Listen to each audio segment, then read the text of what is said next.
As number one streaming hip hop station. This is the radio show about nothing. DJ is checking in, tapping in with your boy, lifelong best friend. To my left here, introduce yourself. What's going, twins? You know who it is. We're gonna start doing that. With the Only Atlanta show, every audience needs a name. Y'all are the twins. If you're listening to this, welcome to the twins. So, what's poppin', twins? We are back. Happy to be here. Busy week. Yeah, man. Shout out to everybody. Shout out to the women of Atlanta. I do have a couple shout outs. I did want to get off. Listen, we're gonna shout out Girl Scouts. My Girl Scouts arrived. Of course. We shout out Dragon Ball Z. Shout out March Madness. Yes. Shout out all the college teams, all the Lola. Shout out Drew Timmy. Yes. Get that bag, stay in college. Yes. Shout out to all the good women in Atlanta. Yes. And the rest of them as well. Shout out to all the women in Atlanta. I'm not going to discriminate. Can't even do that. It's not even in my blood, you feel me? And I want to start off with a shout out in the sports world to Marquise Noel on an incredible tournament. As I said, I love watching tournament point guards. I love watching great college point guards. I think he's only 5'9", if I'm not mistaken. So little guy. Just probably won't get a shot in the league just because of how basketball is played now. It's kind of impossible. So I am so shout out to him. Florida Atlantic beat them last night by 3. Didn't even get a shot up on the final of possession, but Florida Atlantic and UConn are headed to the Final Four, and we have games today of Texas and Miami and San Diego State and Creighton. So 2 of those teams will be in the Final Four. Very shocking Final Four. The highest seed is number 2 Texas. They aren't too shocking. They've been good all year. I expect them to beat Miami today, and I expect San Diego State to beat Creighton. But yeah, very shocking tournament. Alabama was knocked out. Poor performance from Brandon Miller, but that is all good. He'll be a Spur soon. To the real basketball. And let's go ahead and jump right into it. The Western Conference race. We've been giving you weekly coverage of this because something is different every single time we come back in here. To be fair, we've been kind of accurate. Yes. Even with the week breaks, yes. We've been pretty accurate. We've been doing the best we can. So I am pleased to announce that the Lakers do have the 8th seed now. Last week we said they wouldn't make the playoffs.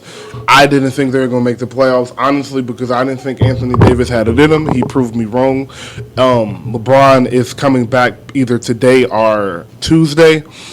So they will have him for the final 5 to 6 games. The Warriors are the 6th seed. Suns are still hanging on to that 4th seed, but they can lose it with a 39-35 record. The Warriors are 39-36, playing the Timberwolves today. Clippers are 39-36 as well. Pelicans have the 9th seed, Thunder the 10th seed, Timberwolves 7th. Sorry I said that in a different order. That was ridiculous for me to do. But we will get started. First with the 1, 2, and 3 seeds, I just want to touch on them real quick because they do deserve a touch. The Nuggets, the second team to get to 50 wins, second or third team to get to 50 wins this year, 50-24, number 1 seed, pretty much going to have that locked up. I don't see them going on no crazy loser streak to lose the number 1 seed. So if there is anything as a path to them getting to the championship, what do you think it is? Before he answers, I don't think it's one, but you can go ahead. For the Nuggets to reach the finals, they probably have to move to the Eastern Conference. Yes. But there's no other path through the Western Conference with this roster as constructed. Shout out to them. Shout out to Jokic as well. I did want to give my boy a shout out since Embiid lost back to back. He just beat Giannis by 20 at home. Maybe sneaking up trying to get back into the MVP conversation. But the Nuggets are just constant. They're just a team similar to the Stockton, Karl Malone teams or. I can't think of maybe the Steve Nash teams at Phoenix where you're a really great regular season team. You try really hard, but your best player just is not good enough to be the best player on the court in championship rounds. The Rockets a few years ago. Yeah, exactly. Yeah. Your best player just isn't going to be good enough in the moments that matters. And it may be crazy for me to say this, but like there were even moments on the Rockets where I was like, maybe James Harden, maybe he got a chance. I've never felt that way. I've never looked at the playoff series and worried that Jokic would be like, oh yeah, we're just not going to be able to stop him. Yeah. I think though, and even the upset when they beat the Clippers, it wasn't even him. Yes. It was Jamal Murray with 4 straight 60-point games or whatever he did in the bubble. But Yeah, it's nothing really much to say about them. I just feel like defensively they can't get a stop when it matters. Yeah. I think they brought KCP in to help with that, but I don't think he's going to make a big enough difference. I think when the most important part of an NBA defense is the interior. If you cannot guard the interior, that means you cannot rebound. Right. And they are a decent rebounding team, but when it matters, you are able to crash the boards and get offensive rebounds. You are able to get steal possessions, and you are able to steal possessions from them. And you are able to, with the way the game is played and the high pick and roll, you can abuse Jokic in a playoff series. Mm-hmm. In a regular NBA game, and this is a lot to do with with Warriors fans. As the Kings continue to progress, you will start to see this with Kings fans.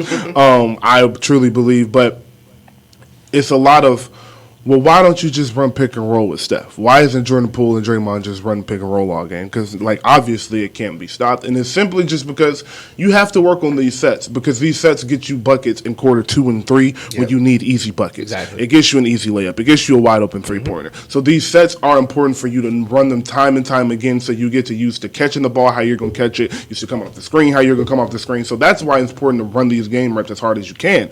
But in the playoffs, sometimes that just goes out the window for a quarter. Yeah. And for a fourth quarter, Steph Curry is going to run high pick and roll at Jokic for a full quarter. Mm-hmm. De'Aaron Fox will run high pick and roll at Jokic for a full quarter. Kawhi, PG, all down the list. Really. All down the list. Luka and Kyrie. Luka and Kyrie, Bron and AD put him in the pick and roll. D-Book, KD. D-Book and KD, CP and KD. Yeah. So it's just so many ways to exploit him in that defense, and their scoring, I think they are a regular season team, and regular season teams usually play harder. And they're a good three-point shooting team on top of that. So not only are you playing harder, you're making more threes than teams most nights. And once you get up by 12, 10, 15, they are known to pull away. I don't think you're going to see games like this, and I just don't think that team, as you said to begin with, I just don't think they're built for playoff basketball in the West. Yeah, and you see this problem, and I did want to talk about the 76ers Warriors game. Of course, we'll talk about the other side of that with the 76ers and how we think the Eastern Conference is going to look. But you also see them attack the drop coverage off the ball, which really just shows you how different the league is now, where it's not just a problem that he can't guard the drop on the when he has the ball. Exactly. Because now teams are just going to either run the off-ball action with his defender setting the screen so he's wide open anytime that screen make contact, or they'll do it on the ball. And you saw it in the 76ers game where it looks like, man, that's a bunch of illegal screens. No, the person guarding the ball just has so much responsibility in this drop coverage that he has to damn near flip himself over to make sure you can't get over the screen. Yes. So it's just such a big hole in your defense to overcome. And he can't not play drop coverage because he's too slow. So it's the interior of your defense being that exposable is just too much. And the back line to have no resistance. Yes. Just no resistance at all. And so when I look at them, and I don't think they'll have to play the Kings, but if I do, somehow the Kings slip to 4 or something like that, and they ended up playing them, I think the Kings, they would be able to beat the Kings because the Kings' defense is so poor. When you get to these veteran teams that you're probably going to face in the Clippers, Lakers, Phoenix, teams like that, Warriors, if their defense and their championship pedigree with the championship experience they do have, their defense will be able to lock in when it matters. So, I'm not saying they're going to get swept every round. They're going to win games, even if the Lakers get the 8th seed. I was going to say, if the Lakers get the 8th seed, they might sweep them. Yes, and I'm not joking. So, they might. That might be a 5-game series. But if they play the right 2 teams or something, I could see them sneaking into the Western Conference Finals if they play the right 2 teams. But I just don't see that happening. Yeah, I truly don't. It's just too hard. I truly don't. It's too hard. But number 2, Memphis. How do you think they have a chance this year? So, what's his name? Brandon Clark? Is that his name? Yes. Yeah. So Brandon Clark's Achilles. It really hurts them in their back line because Steven Adams is already out. But I think once Steven Adams returns, once Ja returns, I think they're a really... Ja's back. Yeah, I think they're... I mean, like, start... Because I know they have but once he... It's Ja again, Can you say... Why is he wearing the mask? Does anybody know why he's wearing that mask? Yes. I think it's for a reason. I didn't remember him getting hurt, but... I think it is. He's back starting to take the mask off. I think they'll be very dangerous. I worry about their half-court offense in clutch moments in a way. They remind me a lot of the Celtics from last year, where they play great defense. They'll capitalize off your mistakes. And if you're not locked in, they can for sure blow the roof off your team. But if you make them play 2 weeks of in control, possession by possession playoff basketball, they may not be able to do that at an efficient level. Because Josh still struggling with his shot. Desmond Bane is a great creator in the half court, but I don't trust him enough against the people in the defenses he'll have to create against at that time. And I just think JJJ's, I won't say that right here. So I like Memphis. And I like Memphis because I don't love anybody else.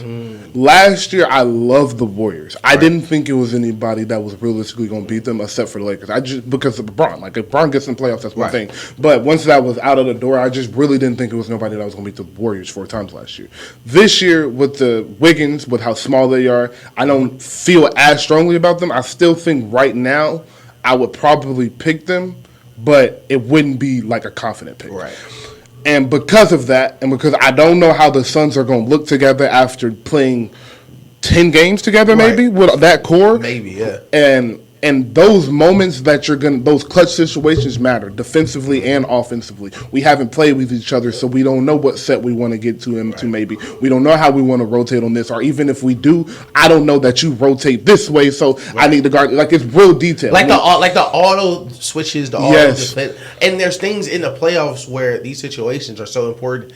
And you never know what that other team is going to call, and you may not have the time on the court to communicate. Like, oh yeah, when we went to the finals 2 years ago against the Bucks, this is what coverage we ran against this out of bounds play. Like, well, you weren't here. Yes. So things that were automatic for a team like the Suns, especially that had the same core for 5, 6, 7 years, and was able to build that chemistry to now shift that out and bring KD in. It, like you said, it does leave yourself up to a lot of what ifs. Yes, exactly. So because of that, and I agree with you. Half court, they scare me, but I think they have the superstar, and I think if Steven Adams is coming back healthy, because it's not a guarantee that Steven Adams is going to come back actually right now.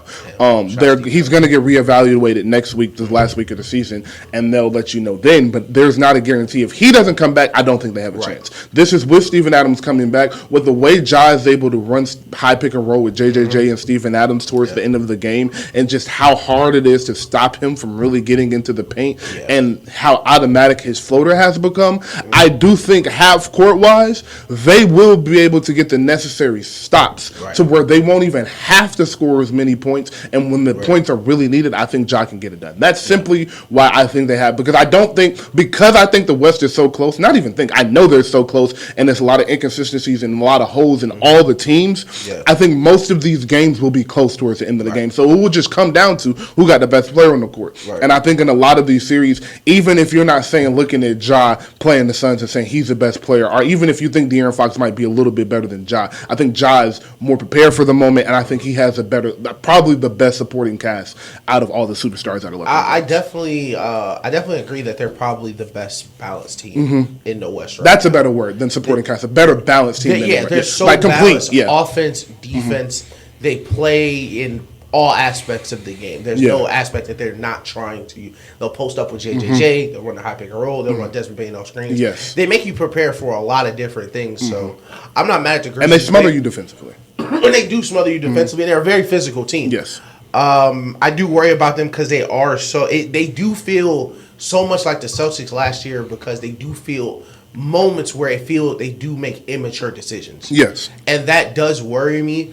But this goes along with them being the most balanced team in the NBA. They got probably one of the best decision makers in the league playing backup point guard. Yes. Jones. So it's not a team you can count on that's going to beat themselves. There's not going to be a lot of Grizzlies games they're going to lose where it's going to be their fault. Exactly. And if you're going to beat them, you're going to have to beat them playing their best basketball. 100%. And in the playoffs, that's very important, because you're playing for 2 weeks. You can't afford to give away these games and, all right, we'll get it, we'll get it back at home. Exactly. And then y'all off that night. Y'all just can't make a jumper. Now you go home. Yeah. So I do like that a lot from the Grizzlies. It will be hard for me to pick them just because the people there they would have to beat to get there. But if I had to say what team I would be least surprised to get there, it would probably be the Grizzlies. Okay. Yeah. I agree. The last thing I'll say about them is Jaren Jackson.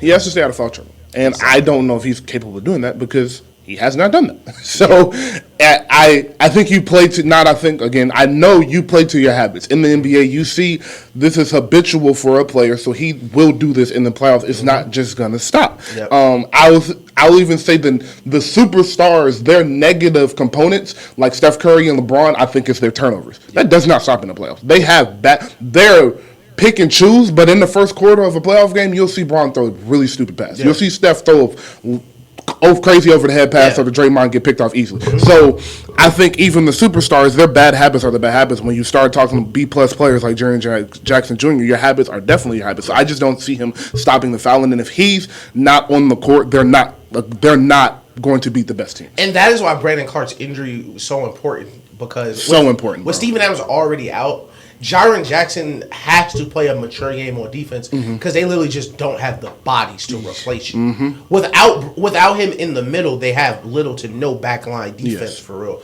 And he plays so aggressively. He may end up defensive player of the year. I don't think he still leads the league in blocks, but he's a very aggressive shot blocker, very aggressive on the ball. Will switch out. But in the playoffs, that hurts you too. Because everything shrinks in the playoffs. Yes. So your rotations are already smaller. You are already going to be playing more minutes, more opportunities to get fouls. Now you have to play those minutes as if you have the fouls already. Yes. Because we literally cannot afford to sit you down. You get a foul in the second quarter, we got to sit you down for 5 straight minutes. That's eternity in the playoffs. And when you're playing these teams that are known to, the Warriors are one of these teams. KD doesn't play a lot of minutes. Booker doesn't play a lot of minutes. Now when you're in the playoffs and these teams are playing, Kawhi has been a minutes restriction all season. You're playing these teams and now their superstars are playing those 39, 40 minutes. So that 2-3 minute gap, 4 minute gap where he was out and it didn't really matter because they were staggering the minutes of Book and KD weren't on the court at the same time. Now they will be. And that's how detailed the playoff basketball is because it's little stuff like that matters.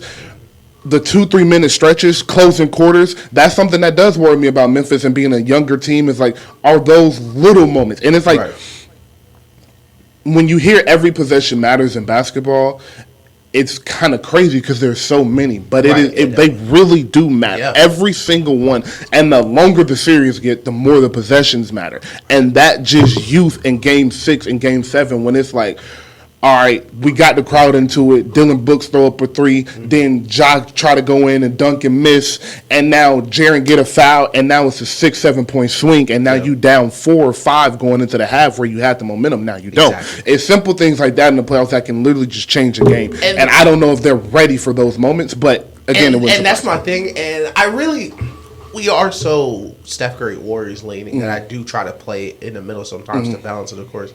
But it's hard for me to pick the let's say the Grizzlies or the Timberwolves, Nuggets against Steph Curry or LeBron, or I would even throw KD and Kawhi in there if Paul George can come back. Yes. Well, maybe even if Paul George doesn't come back, but because all these players and coaches are so good situationally, and for the average basketball watcher, they don't understand how easily situational basketball wins and loses games. Yes. Closing quarters, after free throws, after timeout plays. The Mavericks are literally protesting a game where they gave away 2 points because no one is paying attention. In the playoffs, every single situational moment is covered and it matters because that is literally the game in between the game. How many points, this is a great defense. We're going to get 20 out of bounds, 5 under the rim.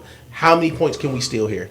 How many end of game 2-for-1s can we execute correctly and not just, all right, it's 35 seconds left. Let me throw up a 35. Yeah, let me come down on the logo and let one go because I know I can get a free pass. No, can we get on this rim, get a layup, get a stop, get another score? Yeah. And you'll see that a lot where older teams, especially with older superstars, and of course teams with people who have so much basketball IQ like LeBron, you'll see him just stop. Yes. Everybody stop. Yep. And because they're playing a different game, it's a lot easier for Braun to slow it down because Braun's done it for 18 years. Yeah. Like they've done this for 10, 12 years where it's just instinctive. Like, oh yeah, we know right now these next 4 minutes are all good basketball possessions. Right. And it's hard for me to try to put that expectation on a young team, especially because you're going to have to do it for maybe 3 straight rounds. Yes. And that includes right after, you're going to have to play whoever come out the East. Yes. So it may be 4 straight rounds of every single quarter we need to close correctly. Every single quarter we need to start correctly. It's so many landmines you can step in. And that's why people really say every possession is so important in the playoffs because it can get downhill so quickly. So quickly, yeah. And pretty much I haven't seen them have these habits that makes me believe they can do this. Right. So it's hard for me to pick them to have these habits for 3 months. Right. And just change. And you haven't do that. Now, the Warriors, again, we keep bringing these veteran teams up because we're just stressing to you how much it matters, like that you have these veteran people that are able to lock in and really understand what a playoff basketball means, because this is only the 3rd year that Memphis is in the playoffs. Last year, they won a series, and it was an ugly series. It was a series that they very well could have lost. It could have went either way. If Timberwolves would have made 2 or 3 different shots. If Cat play a more mature game. And Ant hit 2 more shots, they lose that series. Like we talked about Jaren Jackson, Carl Jones had the exact same problem last year, where there was I don't even remember what game it was. He played like 15 minutes one game because he had so many fouls because he couldn't control his emotions. Yes. It's very easy to take yourself out of these games. Yes. And beat yourself. So I really hope they avoid that. And quite as good, they might play again this year. Timberwolves, could see the Timberwolves getting that 7th seed and beating the Grizzlies. Hey, listen, I don't know if the Grizzlies want to see that. That's what I'm saying. Yeah, I agree. I don't know if the Grizzlies want to see the Timberwolves back again, especially because it would be a much different matchup with Rudy Gobert trying to just. It would bother Ja. Your job that entire series is 12. Yes. Nothing else. No. I don't care if he dunk on you 5 times in 5 games, bro. Yes. You got to be there every time. Every single time. And just let us worry about everything else. And I think Ant has taken that step. And we talked about the Timberwolves because we are one of the few shows that do talk about these up and coming teams where the best player on that team needed to be Ant. Yes. Cat needed to understand that is not his team anymore. And for better or worse, this calf injury that sat him down the entire season and Ant kind of carried him, put on an amazing season. Shout out to him. Almost played every game. He understands now, like, okay, this is not my team. Yeah. I'm the number 2 here. 76ers beat the Mavericks. You know what? Before we hit the Warriors, let's talk about the Mavericks. Oh, yeah. Because I love to hate. What's going on in Dallas, bro? Exactly what I thought would. They don't play defense, and they traded away their best defender. Facts. It's that simple. They're surrounded by streaky shooters. Yep. So some games they're going to hit shots, some games they're not. They have 2 isolation scorers that need the ball and need 10 seconds to score the ball, 12 seconds to score the ball. So you're not letting people get in rhythm, for say, other than probably Tim Hardaway Jr., I would say, kind of gets to do what he wants. He was probably their third option. Tim Hardaway is one of the people who are always in rhythm. Yeah, like I won't say always in rhythm. Tim Hardaway got one of the greenest lights I've ever seen. Yeah, he's gonna shoot, and he ain't gonna. Y'all not gonna tell me I'm not gonna shoot. So, but everybody else is a corner 3-point shooter or a wing 3-point shooter, and sometimes their shot hits and sometimes they don't. Do you know why? Because they're not like A++ shooters. This isn't Steve Novak and Kyle Korver shooting. This is Reggie Bullock and Max Kleber, Josh Green. So these players are good basketball players. They're good players, but the roster is constructed poorly and is not built to anybody's strengths other than Luke and Kyrie's. And Luke and Kyrie's strengths aren't championship basketball strengths that you're going to win the finals with. Am I surprised that they've lost at the clip they're losing at now? They're not even in the play-in right now. They're 11 seed. Yeah. Am I surprised at that? Absolutely. Yeah. Am I surprised they're in this play-in fight? Not at even a little bit. Yes. That surprised me, but I'm not surprised they're in this fight. That might have been. Listen, I've watched a lot of bad basketball before. That might have been the worst first half I've ever watched a team put on. It like they were trying to get Jason Kidd fired. I've never seen that lack of effort out of a team. Okay. Like, and I don't know. Did you see the press conference with Luka talking about? Yeah, I was about to ask you about that. How did you feel? So, or what did you feel that was about? I think it's two things. There's definitely something going on with this team.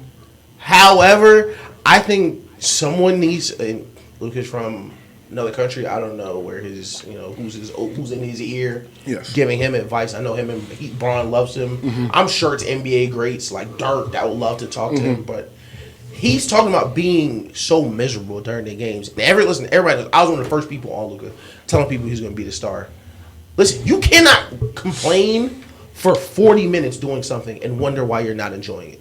That's one of my pet peeves in life. If we're doing something, and I don't care, listen, if we got to go outside, do some man work, I don't care what we got to do, bro. Just stop complaining the whole time, bro, because you're just making it worse for yourself, bro. And he's so frustrated the entire game because you spend the entire game complaining, even when you're already getting all the calls.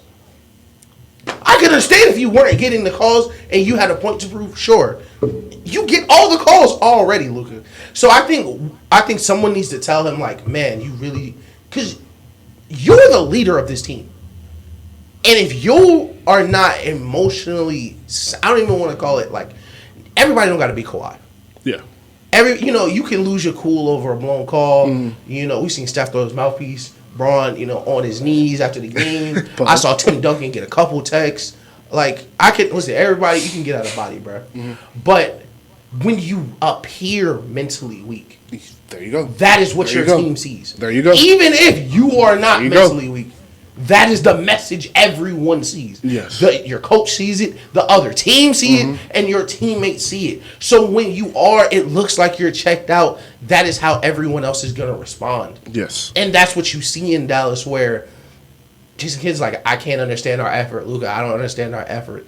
It's obvious. You are showing why there's no effort because you are not taking it. It shows like you're just not locked in. 100%. And if Luka's not locked in, why is anybody else locked in? You're setting the wrong tone for the entire team. I'm not really sure how you can fix it mid-season because they're not. I don't think they're a bad team by any stretch of the imagination, especially in the West where there are maybe one good team in Memphis who is good on both sides of the ball. But every single night you're shooting yourself in the foot, frustrating yourself when other teams are already trying to frustrate you. Yes. You are helping, like you're making it so much easier for them. I really don't know what the resolution is unless he's going to change part of his game, really. So, hit the head. You hit a nail on both sides. Good shots. I think he has an issue, and I think his issue is the refs, and I think this is starting to annoy the players. I think you can only play the way he plays, for so long, be as ball dominant as he is, and then complain like he does for so long. And remember, he's white. He is. And he's not from America. Nope. And you look real entitled. Dude, that's the issue. Ridiculous. You playing with all these black players. You got Kyrie here now. You got Kyrie here now. And every time down the court you don't get your way, you stop and talk to the official. Right. You throwing hand gestures. You've been doing this all year. You've been doing this since you got in the league. But this year, people are really starting to notice it. Exactly. Skip Bayless talks about it a lot. And it's like, I can't get behind him because he is always complaining about something. It's so frustrating to watch. Right, it's got to be a short list of people who love to watch Luka more than I do. I was so excited for Luka to come to the NBA because I knew he would be this good. But when you hit this level where people think, oh yeah, he's gonna be the face of the NBA, one of the greatest players of this generation, bro.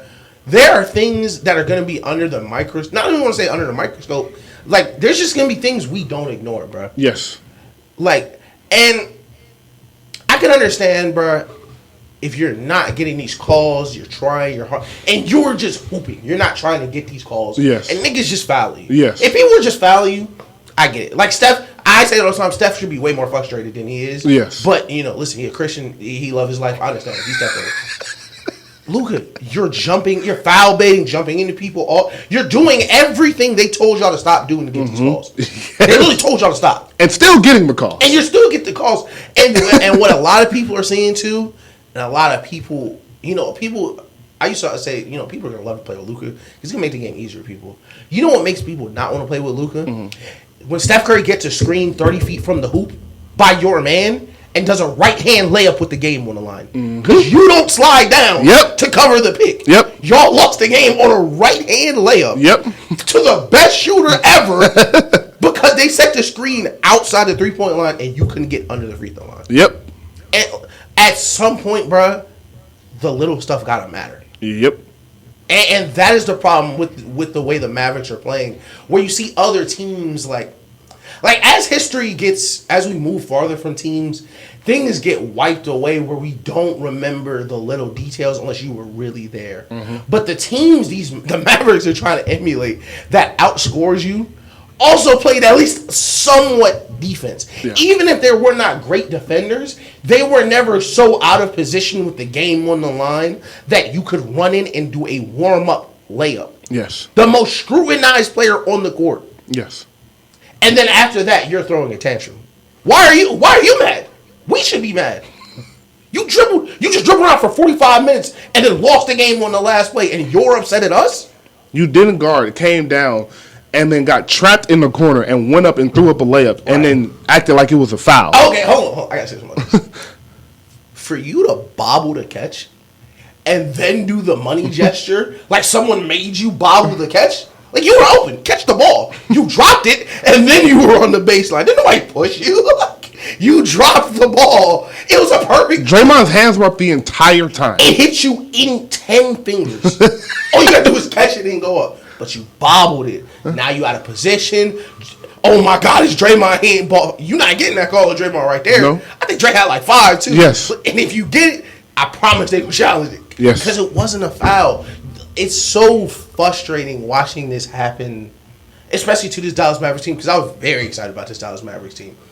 I believed in Jason Kidd. I like Kyrie. I like Green off the light-skinned guy. They got a shooting guard. Dale Pinson is good off the bench. But they just... The Mavericks shot 28 free throws that game, by the way. You know what it is? And we used to say this about the Rockets. You just can't cheat the game, bro. Mm-hmm. You can't cheat the game. Yeah.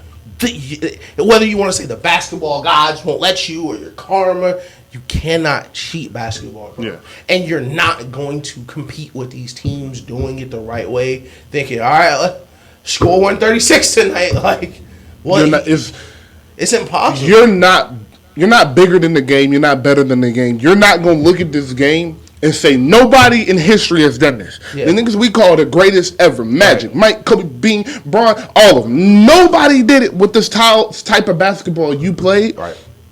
But you think you finna do it. It's not going to happen. It's not going to happen, especially when you don't play defense. Yep. You the best player on the team. You don't play any defense. You complain about every foul call. You late getting back every play. Yeah. We got to put you on a worst player in every game, and we got to deal with these the guys that you need to have the legs at the end of the game to be able to shoot the ball, to be able to hit these hit these shots when you get double, are exhausted because they got to cover your responsibility, guard the best players every night. Yeah. Like, what else got to go right for you to not be complaining, bro? Bro, I'm Reggie Bullock. I chase Steph around for 40 minutes. Niggas screaming at me because it's 15 seconds left. I ain't got no legs left. You supposed to be the one shooting. I've been doing this all game. I'm exhausted, bro. I'm tired, bro. And he played an excellent game on Steph. Yeah, like, they not giving me $50 million. What y'all mad at me for? Like, they not giving me that, bro. And you frustrated? Come on, I'd be frustrated too, Luke. I'd be very frustrated too. I think it's a very interesting situation with Luka not being from the United States. I don't know. I really hope he changes his game, but I wouldn't be surprised if he take that first contract, leave. Hey man, I'm telling you, bro. Like, it's not too many people that's gonna deal with that. Kyrie not gonna deal with that for another year, bro. Kyrie not dealing with some entitled white boy that think he better than me. Like, no, bro. Like, listen, you gotta real. You heard what Kyrie said at the press conference, bro. Kyrie already tired. He's like, they booing in Dallas. And listen, people blaming Kyrie. I just got here. What you mean? They was in the play-in while I got here. Okay, we 2 games back. Like, niggas acting like the Mavs was a top 3 seed. Kyrie got there and changed the team. No, bro. If anything, y'all lucky Kyrie was there. Luka just got hurt. They got a better record with just Kyrie than they do just Luka since the trade. But niggas not gonna talk about that. And the reason they got a better record with just Kyrie than with Kyrie and Luka, or just Luka post trade, is because the roster that they have, they cannot play fast enough with Luka on the court with Kyrie missing those people. Yes. Without Luka, they can run it as much as possible. Where I think I was talking to Barry about this. Like, the Mavs have some of the nastiest, unwatchable possessions I've ever seen. Sometimes Awful. Where nothing happens. Nothing happens. Kyrie dribbles around for 15 seconds. Like a pickup possession. They'll pass it to him. He'll breathe. They'll pass it back. Go again. And nothing will happen. But when you're getting way more possessions because you're playing so much faster, that's, a little understandable. And without Luka, of course, they're a little better on defense. Teams can't really just, hey, let's just hunt 77. When they set the screen, the entire defense doesn't have to shift over because you don't feel like guarding the ball. It's a lot of blame passing. And, listen, Kyrie, this is not Kyrie's first rodeo being the scapegoat. So, he'll wear it. He'll go to the Suns after the offseason. But the problems that are present right now, if the Mavericks pretend this is going to be fixed by, Kyrie's a team cancel, let's get him out of here and trade for Jaylen Brown, it's not going to work. Exactly. Because no superstar is, listen, I am a little on the fence about ball-dominant players getting extra superstars because how they fit on offense. But I know no other superstar is going to sign up for a partner that's not going to participate on defense. 100%. At all. Simple as that. Yep. All right. So we sacked them. All right. You want to touch on PG? Prayers up for PG. That injury looked disgusting. I thought it was way worse. I'm so happy it was just a sprained knee. Said he'll be reevaluated in 2 weeks. He'll definitely miss the rest of the regular season, but he might be back for the first round of the playoffs. Yeah. KD is supposed to be back this week, thank goodness, because they were saying he might have missed the playoffs. I did not want that to happen. So KD will be back this week. Right. Do you think there is any chance that the Suns do lose that 4th seed? Oh, yeah. I definitely think it's possible. I think the Warriors' schedule the rest of the way kind of favorable. Yes. Especially with the Suns. First, there's always the injury concern. Like, you can't even get past the door without checking Chris Paul and Devin Booker hamstring to make sure they're okay. Like, man. Listen, they're one hamstring away from playing campaign 40 minutes a night. So, you always have to talk about the injury concern with them. I think what's most important is the teams behind them are starting to play a lot better. Yes. The Warriors are starting to play really good defense. Clippers are starting to lock in. Lakers look like a championship. A lot of these teams are rising while they are kind of falling apart. And with the West being so close, I think it's like 7 or 8 games left, a lot can happen. A lot. So I wouldn't be surprised if they fall in the seedings, but it's on Devin Booker and Monty Williams to not let that happen. 100%. Because you don't want that to happen. 100%. Yeah. So to the Warriors, they have won the past 3 games. The beat Embiid at home, Mavericks on the road, and I believe the Rockets started it. Yeah, the Rockets started it. So they are playing much better defense.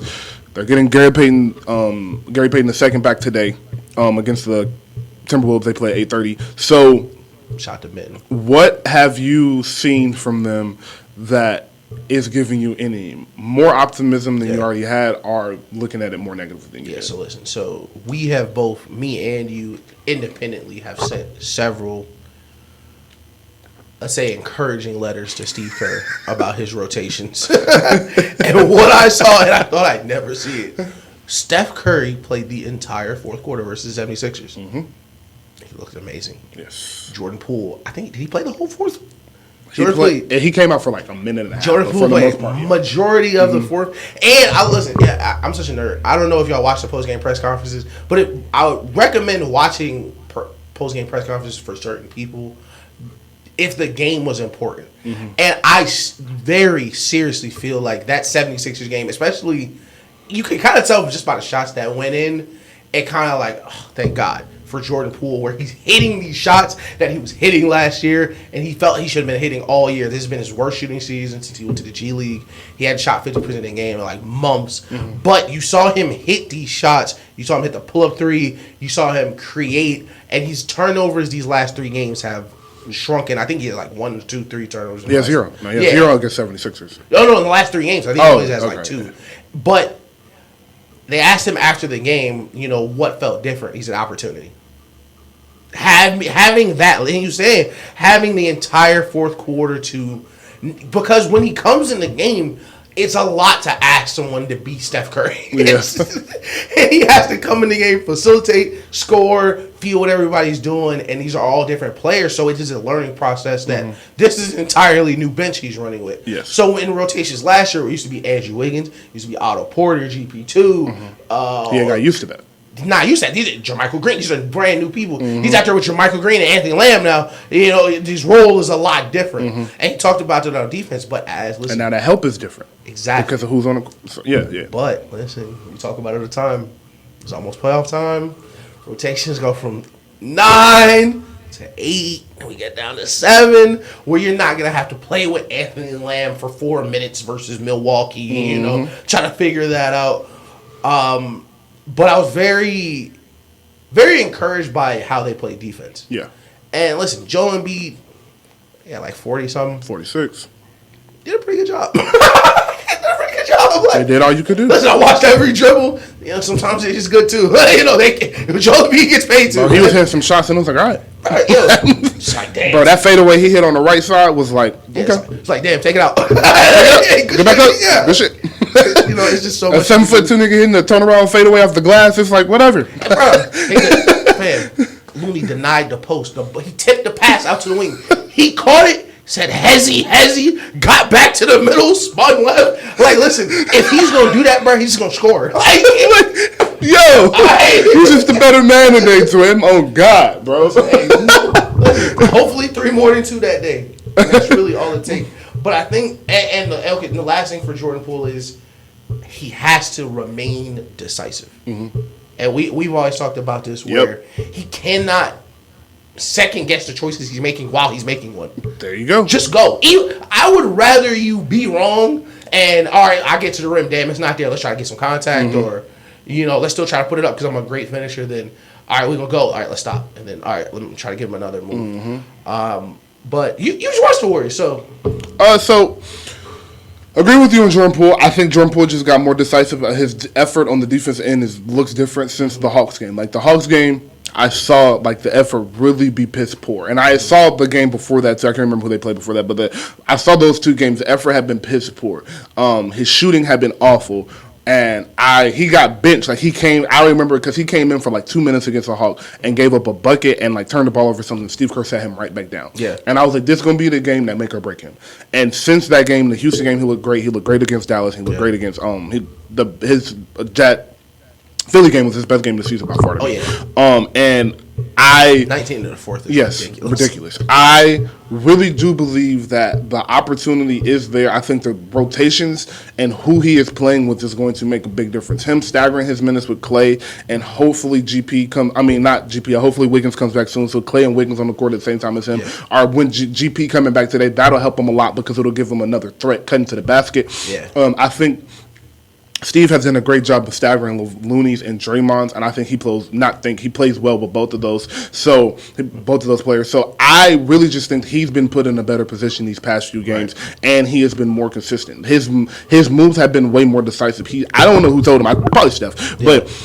Yo, just go. Like your first step is incredible. He has one of the best first steps of the young players that I've seen, but he will just come back. It's like, hey, I'm back. Like you can guard me again. Yeah. But so he has started to just go to the hole and finish through contact. He stopped trying to find the foul and just started to go up through the contact in these past 3 games. Again, we just talked about habits of these young players. Is it something he's going to sustain over the rest of the regular season and in the playoffs? I don't know. That remains to be seen. But it is a beautiful start. Defensively, I just think they're really just giving more effort. I don't think the Warriors, like, that's the interesting thing about the playoff team is we gotta remember, bro. The Warriors just played 100 and some games last year. Yep. Warriors played 100 and something games last year. They got a brand new bench. They're working young players in. Steph Curry missed 35 games this year, 40 games this year, close to it. Clay was working back into finding his shot for a full season. Jordan Poole is still growing just as a player. Jordan Poole's 23. He's still growing. Your best perimeter defender. Missing your best perimeter defender for the past 18 games, I think it is now. And you're small. So all of these things, like, it makes sense why the Warriors have had the regular season that they did. What I was worried about, and I've been saying this all year, I said if they can turn it on, I said as long as they hover around between 6 and 8, and in the last 3 to 5 weeks of the season, they turn it on and play 2 weeks of consistent basketball. Like it's nothing to worry about with them. It looks like that's what they're trying to. That's what they're headed towards. Like you said, their schedule is very favorable, but I just think the effort defensively and the change in the rotation, not the defensive rotation, but the actual rotation, I think just helped them a lot. And I think this is more of what's to come, truthfully. No, I definitely agree. It's hard for me to write the Warriors off defensively with Draymond on the court, just because he's one of the best defenders ever. Like now, I tend to, we keep talking about experience. If you've done something before and I've seen you do it, I'm gonna give you the benefit of the doubt that you probably could do it again. Exactly. So. Simple as that. Yeah, like, simple as that. I know there's a lot going on. Listen, he punched Jordan Poole. Listen, the punch was a long time ago.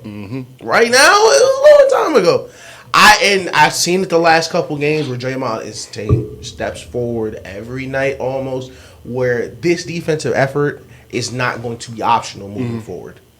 And you see Steve, and what needed to happen is what exactly happened at the Hawks game was he needed Steve Kerr either out loud or silently to co-sign him, where defense is not going to be optional. Yes. Where if you get off the bench, bullshit. Well, it's been like an hour. Bullshit. I'm gonna sit you back down. Yeah.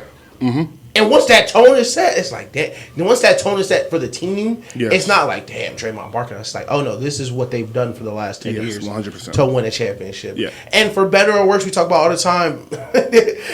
Sometimes Jordan Poole just be out there on vibes. So, I don't know if you saw it. They asked him about Tyrese Maxey. He was like, nah, bro, I just be hooping. Like, did you see that? You was getting under Tyrese skin? I was like, nah, I just be hooping for real. Like, nah, I ain't even be. Like, dog. So, you love that, actually. Yeah. Like, you want that. Yeah, like, you just, it's kind of like, I don't want to call him J.R. Smith because he's not the J.R. Smith type of player. But, like, sometimes you love it that he's unconscious. Like, he don't care. It's not going to matter to him.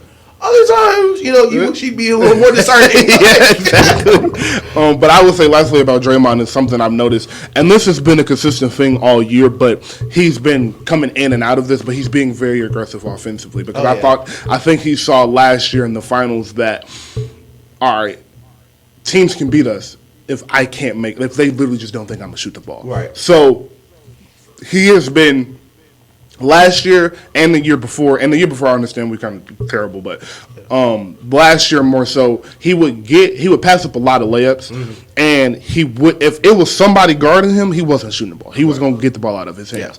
And it's Draymond, that's what he does. It's not necessarily a bad thing, but it has to be 2-3 times a game where you attack this defender, so at the end of the game, he's worried about that, and he don't press up as hard as Steph on this shot, on this pick, so now Steph can get a shot off. Things like that matter. Yeah, and Draymond, he was shooting last game. I didn't love it, but it's like I would rather him shoot these shots and figure out which ones he can really make and where he wants to shoot from. So he's ready to do this in the playoffs. So I wouldn't be like, it's going to be a game where we're going to need him to hit 2 threes. At 3 in the first quarter, 3 in the fourth quarter. Like, we're going to need that. So I just think everything is coming together as you expect to see a veteran team come together. Yeah, and I think Clay in the playoffs will show you why it was them two in the first 2 years. I think this is the year they're going to remind y'all, like Steph reminded y'all last year, but Clay was kind of bad last year in the finals. This year, I think he is going to take a real big step forward. And you saw it, I think, Game 6 of the Celtics finals last year, where sometimes Draymond just got to throw up that many. And when you play the Warriors, it's just go in. I mean, it was like a gunshot blast. A Draymond mini feels like play 22 seconds of good defense. They swing it to the top, bang one of the minutes. I also want to give Draymond a bunch of credit too, because we talked about. I guess we get into Clippers. This is a good segue after this. How teams will guard him, Westbrook, other non-shooting wing threats, and Draymond, because I don't know if it's because he's such a good defender or he's just a great player. He in turn uses that as a runway. Yes. Which I think a lot more players should do, where Draymond's not an amazing finisher. He's not an amazing shooter, but he's catching the ball knowing I'm going to get 6 steps before someone's going to touch me. So by the time they make contact, he's sprinted 4 steps and jumped. Yes. So you got to once a night, Draymond Green leaves his feet, and I'm a little worried for him. Yeah. I don't know how he going So putting pressure on the defense that way. So to segue to the Clippers, without Paul George, Do you think these next couple weeks Westbrook can do a little, listen, I love this. I've been throwing this phrase around all month. Rewrite history a little bit, cover up this last couple of months. Yeah, I think this playoff run is really important to us. Like, I think it's a lot of legacy on the line because, we'll run through them real quick. KD get one without Steph. Yeah. Our Steph go beat KD and beat Ja again, beat Bron and get 5. Yeah. Bron get 5. Yeah. Russ get 1. Yeah. That changed a lot for us. Kawhi get third. Russ get 1, he jump into top 5 PG ever. Yo, especially if he in the finals with 19, 10, and 11 or something crazy like that. Because if they win, he gonna have to play well. Yes. So, Giannis on the other hand, Embiid getting his first one, James getting his. It's a lot of legacies on. It's a lot of legacy, a lot of rewriting list history that we can do this year after these finals. So I think this is really a really important time to Russ to answer your question, and I think this team is way better suited for Russ's game than the Lakers were 100%. They have the shooters. They have the superstar. I think Russ, I mentioned this when he was leaving the Clippers, how good he was in pick and roll. How good he'll be able to be in pick and roll with the floor more spread, because I think Tyronn Lue adjustment will be, all right, we're going to get shooters on the court. We're going to have Russ and Kawhi and shooters, and either 2 shooters and a big or 3 shooters. Right. And I think if it's Kawhi kind of playing the 4, they'll run a lot of pick and roll together, get the ball to the shooters, get Kawhi in the mid post. And I think without PG, they can stay afloat, stay in that 5th, 4, 5, and 6. I don't see us. I think I've been saying the whole time. I think the Suns, Clippers, and Warriors stay in the 4, 5, and 6 some way, some shape. And I think they can definitely do that. And I think Russ will do that. Trust me, I really do think Russ will do that. I think something that has been a great addition to Russ's game is his defense. I think we talked about we were very hard on his defense. Sure. He doesn't play any defense. That's I get it. You're in OKC. You're the 6th seed. You got to do literally everything else. Yeah. You're a 6'3" guard. You're not going to be locked in defensively. Now that a lot of those responsibilities have left, it's it makes sense he's playing that hard of a defense because that's who he's been. He's played harder than everybody at every step of the way. So I think this is a real, like you said, this is a real big 2-week stretch for Rush, and then they get into playoffs. Yeah. They go through the Suns. Grizzlies, and then meet the Warriors in the Reference Conference Finals and beat them or beat the Lakers in the and he averaging 19 and 10 through all of that. Yeah, a lot is going to be set up. I think especially this playoffs is going to be like the anti-bubble. Yes. Where the bubble is man, this is so fun, but damn, nobody's playing. Mm-hmm. It's the complete opposite. Yeah. Kawhi, Steph, LeBron, KD, AD, Luka, all are in one conference. And Jokic, Ja. I forgot the 2-time MVP, Ja Morant. All these players are in one conference. Mm-hmm. This ring right here, of course, knock on wood, we don't want anybody to get injured, but man, every single round it's going to be a legend you playing. Man. Every single round. It's going to be a legend or soon to be legend, dog. And that's just to get out the West. Just to get out. So for everyone, this one is going to mean so much more, and I really hope that Westbrook will be able to take advantage. And I agree with you. I think he will. One of the things I noticed when I watched him on the Clippers was how much better he makes Zubac already. Mm-hmm. Being able to find him on the back line, especially because Zubac's such a great fundamental big where high hands, catches the ball, doesn't bring it down, I'm going to go right up. You're going to have to foul me to stop me. He's great. He's a great fit with Westbrook because Westbrook is looking to throw that pass. Whenever that back line moves, whenever there's a layup available, he's looking to hit that. And we always talk about in the playoffs how important it is to steal these easy baskets. We got Kawhi. He's going to take this 2-dribble midi over 2 people and hit it 50% of the time and keep us afloat making these ridiculous shots. Mm-hmm. But when he's not doing that, Westbrook, you can get everyone else involved. Mm-hmm. If Westbrook can if Westbrook can keep the others involved, because I do think he's a better distributor than PG. Mm-hmm. I do think he's a better distributor than Reggie Jackson or whoever they had running the offense. Kawhi. I think if you can just let him facilitate and tell Kawhi, go. And when they send a double, make the right play. Just let him play point guard. Yeah. That's what you're saying. Yeah. Just let him play point guard. Yeah. So, the Clippers are a threat. All these teams are a threat, honestly. All right, so we'll close it out before we go into break. The Lakers. Yes, sir. Shout out LA, man. But, shout out to LA. We definitely are. I'm excited because I wanted them to make the playoffs. I just was real worried after I saw them lose to Houston. But Houston was crazy. Losing to Houston. I saw them lose to Houston crazy. And I got worried. So yeah. They are 37-37, 500, and they are playing excellent defense. Anthony Davis has stepped up, and Darvin Ham has done a good job coaching, and they're about to get one of the greatest players ever back. Yeah. So I know you think they're a threat.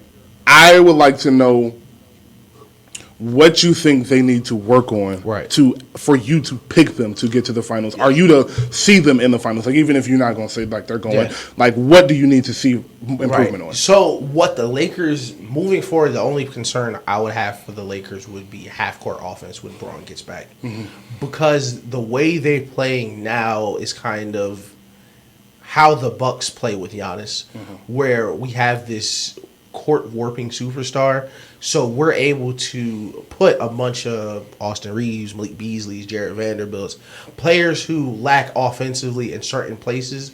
We're able to put him around him, and because, listen, Austin Reeves is great in the pick and roll, and that works with AD. He can eat up there. Jared Vanderbilt's a great cutter, great finisher. He's eating off AD's attention. But this is a different offense than there will be when LeBron gets back. 100%. And I think it was Jay Williams. Yes. They was laughing like, man, how do you bring LeBron back with Austin Reeves playing like this? Well, it's not like, we're saying, Austin Reeves needs these LeBron looks. Yes. But it's just a different game with LeBron on the court. And how good they're playing on defense right now, LeBron a billionaire. So LeBron come back and he don't want to play defense like this for 48 minutes. Give me 24. Give me stretches. Yeah. But what the Lakers have going for them now is they play so much harder than everybody else. They create, and they just get so many fucking fouls. Like, it's so frustrating. I hate watching Lakers games. I really do. And I saw a crazy chart. Did you see the chart? It's the free throw difference between teams. Yes. Bruh, they did. So for people that haven't seen it, the chart is they take every team and they take your free throw difference. So not the amount you shot, it's the amount you shot versus every opponent you've had. Yeah. And the Lakers have shot like 300 more free throws. Yes. It's so frustrating, but if there was anything I would be worried about for them moving forward, it's going to be half-court offense execution, and can we sustain this smothering defense the entire game, adding a 38-year-old superstar to it? I will go offense for you. I believe that the one thing that they need to improve on, and I won't even say improve. I think one thing that I'm looking at to see if they will make the necessary adjustments is their shooting ability. Because one thing that the Austin Reeves thing is this. Yeah. Austin Reeves is not a catch-and-shoot player. Nope. That's not his game. He's not a great three-point shooter. He is an excellent slasher. He is good with the ball in his hands. He has decent point guard skills. So he has been He's been great in the past few games. He was bad their last game that they won. But other than that, he has been great. That little game, that stretch he had was because he was getting to play a very comfortable game. These are NBA players. If you tell him he's finna get 36 minutes and play point guard and have the ball in his hands every possession, he's going to look better than he is. So exactly what Ish is saying is, how is Braun going to plug into the defense? I'm saying, how is he going to plug in offensively with Austin Reeves, who's going to get less shots, and the shots that he's going to get aren't shots he's comfortable taking. Right. How is AD going to react to Braun being back? Yeah. Is AD going to be like, well, I don't got to be the best player no more? And listen, that sounds crazy, but we've seen AD turn it off. And that's my thing. Like, we've seen him turn it off. We've seen AD be like, Braun here. And I get it. Listen, if I played with Braun, bro, I'd probably do the same thing. Bro, so that's my thing. Like, are they going to be able to turn that off? And what lineups are you going to close with? Because I think the one negative thing about them is their best defensive lineup is not their best offensive lineup. So how are you going to play teams that are great in both situations? Like, when you play the Warriors, are you going to go defense and just hope Braun at 38 can carry you for a full game? Are you going to go offensively and just let Steph and Clay do what they want to? So I think those are a lot of decisions. How are you going to stagger D'Lo's and Schroeder's minutes together? Like, are they going to be on the court together? Because I know Schroeder's a good defender, but he's 6'1". He's 6 feet tall. Right. He's a small defender. D'Lo isn't a good defender. Yeah. Bron isn't the defender he once was, but you have Anthony Davis down there. So I think it's a lot of the beauty in it. It is no Goliath this year. Right. So their problems can be minimized because they have 6 and 3. They have Bron and AD. So because of them, all of those problems. The same thing with the Warriors. That's the thing with the Warriors is the problems that they have. They're small. They turn the ball over. Yeah. Steph is just like, I'm just okay. Yeah. Bron, the teams that he's had, like, maybe they're a little small. Maybe they don't shoot as well. I'm Bron. It'll be okay. Exactly. So maybe that'll happen. But if I'm the Nuggets, I'm praying every single night that somebody knocks them out of this play-in tournament. Because I do not want them in that AC. That's a fact. And of course, the last thing we can't have a Lakers segment without saying it. You gotta stay healthy. Knock on wood. Yeah, you gotta stay healthy. Well, we have yet to see it. We have yet to see 2 straight months of healthy elite basketball out of this team. Yes. So 2 straight months. Say that. 2 straight months. We haven't seen it. 2 months. We have not seen it other than the bubble. 2 months, bro. So yeah. We'll take a break. But this could be the year we get the playoff series in LA for the first time in years. Yeah, listen, better not lose, bro. Listen, Bron loses his only playoff series in LA, man. Guess the statue's not being built. What is it? Is he a better Laker than Kobe already? All right, we'll take a break. Be right back. Shout out to Tour. Shout out all the good women out there. Shout out all the good women out there, especially mine. Yes. Shout out to y'all. Shout out Melissa. Love of my life. Shout out to all the beautiful women out there. Shout out to all my dogs. Shout out to I don't know. Shout out to Your Crown. Shout out to Cookout. I don't know. No, I had other shout outs. Just I don't know if I want to shout out women from New York. But I would shout out Alicia specifically because I love Alicia. Shout out Alicia. Shout out to all the Barry, Chris, T, all of y'all, Roby. Shout out to interns for real. Shout out to the chat. Yeah. Shout out to all my dogs, man. But so we just talked y'all head about basketball for hours straight. So I want to jump into something else that I've been wanting to talk about for weeks-ish. So Lil Yachty dropped a phenomenal project this year, and I would like everybody, if you have not listened to it and you do listen to different types of music, go give Lil Yachty a listen. I love that project, one of my favorite projects that's come out this year. But I want to read some comments from Lil Yachty and ask Ish how he feels about this. Yeah. So the first thing he said was, "This album is so special to me, so special and dear to me. I think I created it just because I really wanted to be taken serious as an artist, not just some SoundCloud rapper, not some mumble rapper, not some guy that just made one hit, I wanted to be really taken serious because music is like everything to me. I respect all walks of music, not just rap and hip hop and everything." A week later, he says, "I mean specifically, I do more than rap," he continued. "For a long time in my career, I wanted to be taken seriously as a rapper, and I said that. I would go and try and do a radio interview, freestyle, whatever, just because I wanted that. I did Michigan Boat Boy. I did things that's when I was trying to prove I'm a rapper. But I'm past that. Now I'm proving I'm an artist." Right. Those 2 comments came out about 2 weeks ago, a week apart from each other, and people were taking that as Lil Yachty saying he dissed artists. I mean, he dissed rap. Right. And he was talking down to rap. Yachty said, "I'm just not going to do interviews anymore because you take everything I say out of context, you being the fans." I say back to Yachty, maybe if everybody's telling you this is how I'm taking something, then you said something wrong. Right. Ish, how do you feel about Yachty's comments? Yeah. And do you feel like he was being negative towards rap? Okay, so the last thing you said is the most important, and that's what's correct. It's an old Hove bar that I love. If everyone else is crazy, you're the one that's insane. The entire world is not misrepresenting the exact quote that they tweeted. Your exact quote is you wanted to be taken seriously as an artist, not a rapper. That implies those 2 things are not the same, and it's super frustrating. So I did listen to the Yachty album. I do listen to some alternative music. I thought it was okay. It was hard for me to listen to the album in light of the comments that he said though, because I hadn't listened to the album before that. But the entire experience, I gotta say, especially when the second one came out, it was very frustrating. And to give backstory, shout out Charlene. When we were high school seniors, our senior skip day, we went to go see Lil Yachty perform Minnesota one night, everything off Little Boat before he was really Lil Yachty. This was a free concert somewhere in the middle of Atlanta. We were kids. Like, this was like really early before he became Lil Yachty. We met Lil Yachty's mom at the concert by accident. Like that's how small he was. It wasn't no security or nothing. Yeah.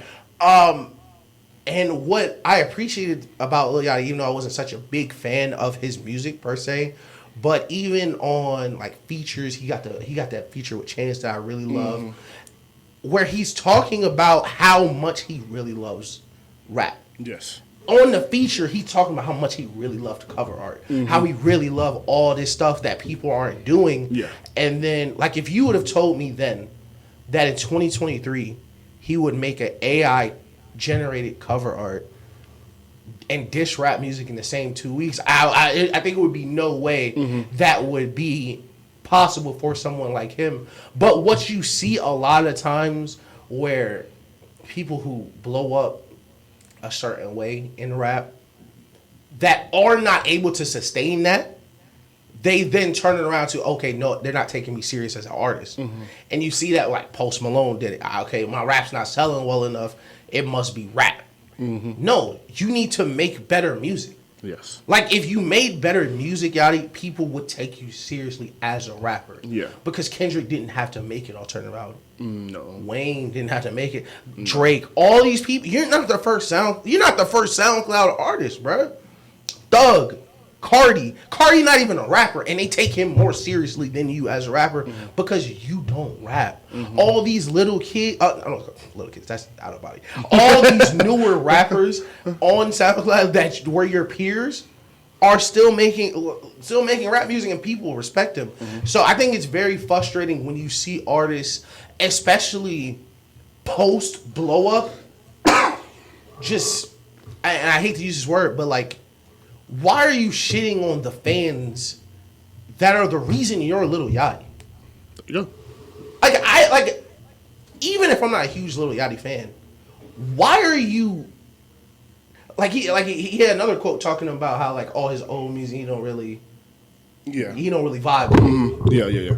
That's your best music. What do you mean you don't vibe with it? So you're telling all your fans who fell in love with you through this music, who have supported you through this music, who have defended you through various very dumb things you've done in the past. Yes. Oh yeah, that music's trash, bro. I don't like that. And it's a slap in the face to the fans who have been supporting you, because you would not be able to make this mysterious alternative Tame Impala music if it wasn't for the back of hip hop that carried you to where you are today.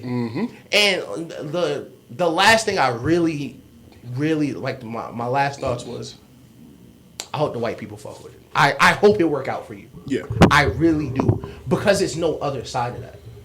Once you cut those ties and you told all of hip hop, oh yeah, y'all, we don't care about this. This not real art, because that's what it is, and it's so frustrating that you don't see other artists and other lanes of art have to do this.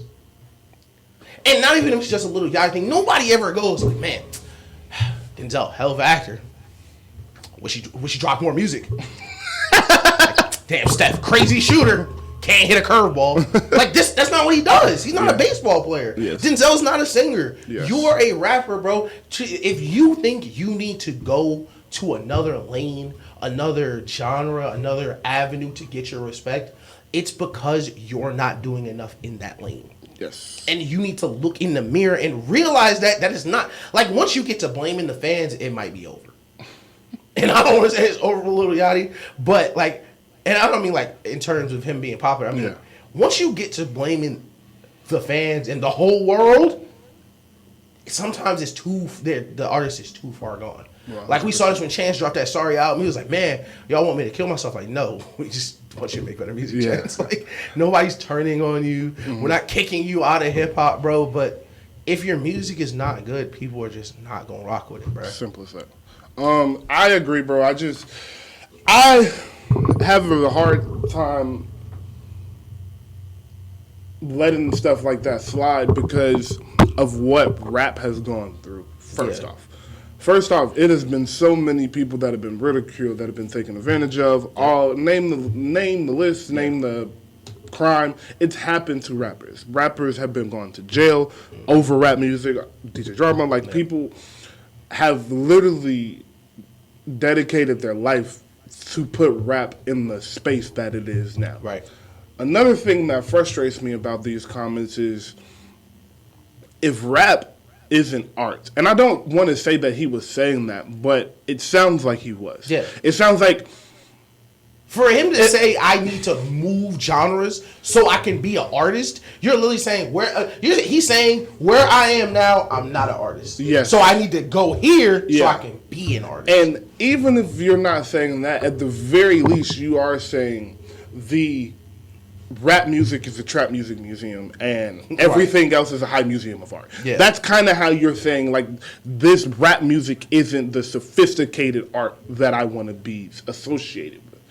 And I just feel like that's so stupid because you hear rap in everything now. But rap is everywhere now. Literally. Rap has traveled to pop. Rap has traveled to rock. It has traveled to gospel music. It has traveled to country music. Sports. It has traveled to sports. It has traveled to every aspect of life. It has just traveled to movies. Like, rappers are doing soundtracks to movies now. Yep. This is a global thing, a global experience. Drake was just in Argentina performing for 100,000, dog. Yeah. Like, this is a global thing, man. And for you to act like it's just, I'll just throw it to the side now, is real disrespectful to the ones that's come before you. And to your point, bro, like, Wayne did rock, but Wayne never was like, I'm doing rock because I don't want to be a rapper no more. Yeah. Wayne was just like, this is where I'm at creatively right now. Mm-hmm. And Wayne has been rapping since 1996 and has always said, I'm a rapper.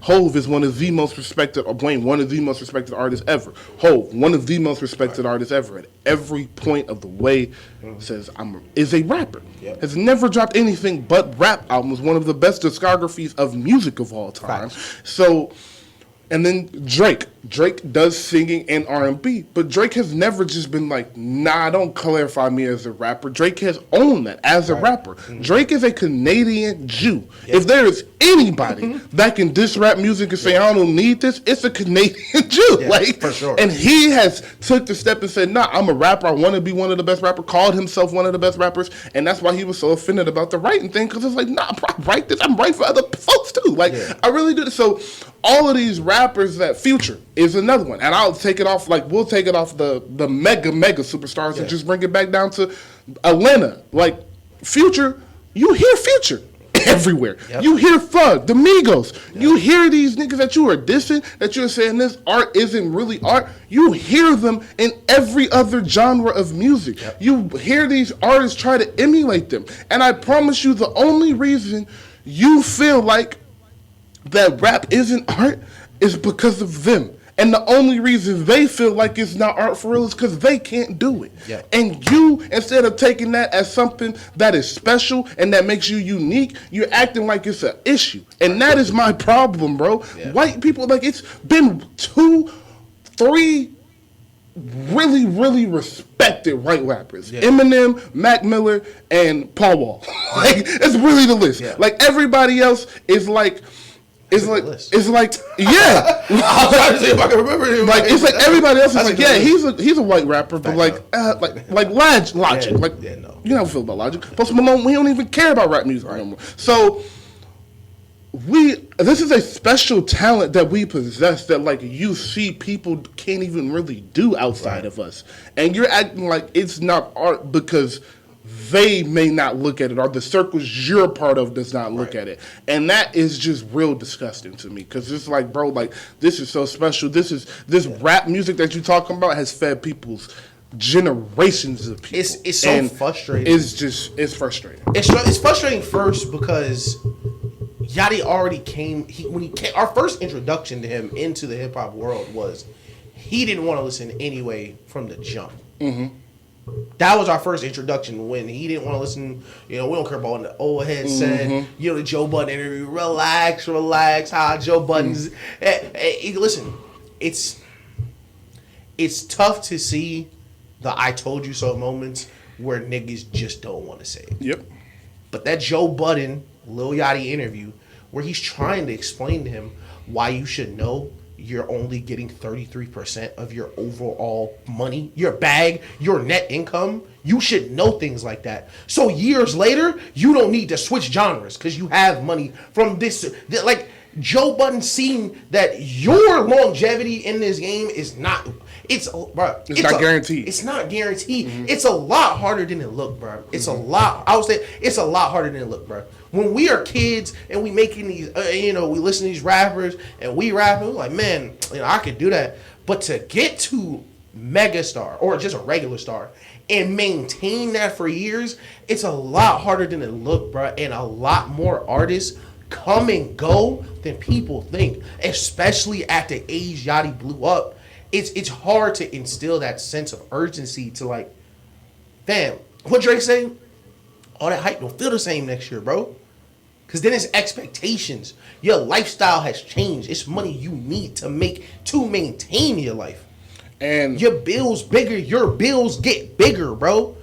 And in the music, now you got to deliver. Every time. Every time.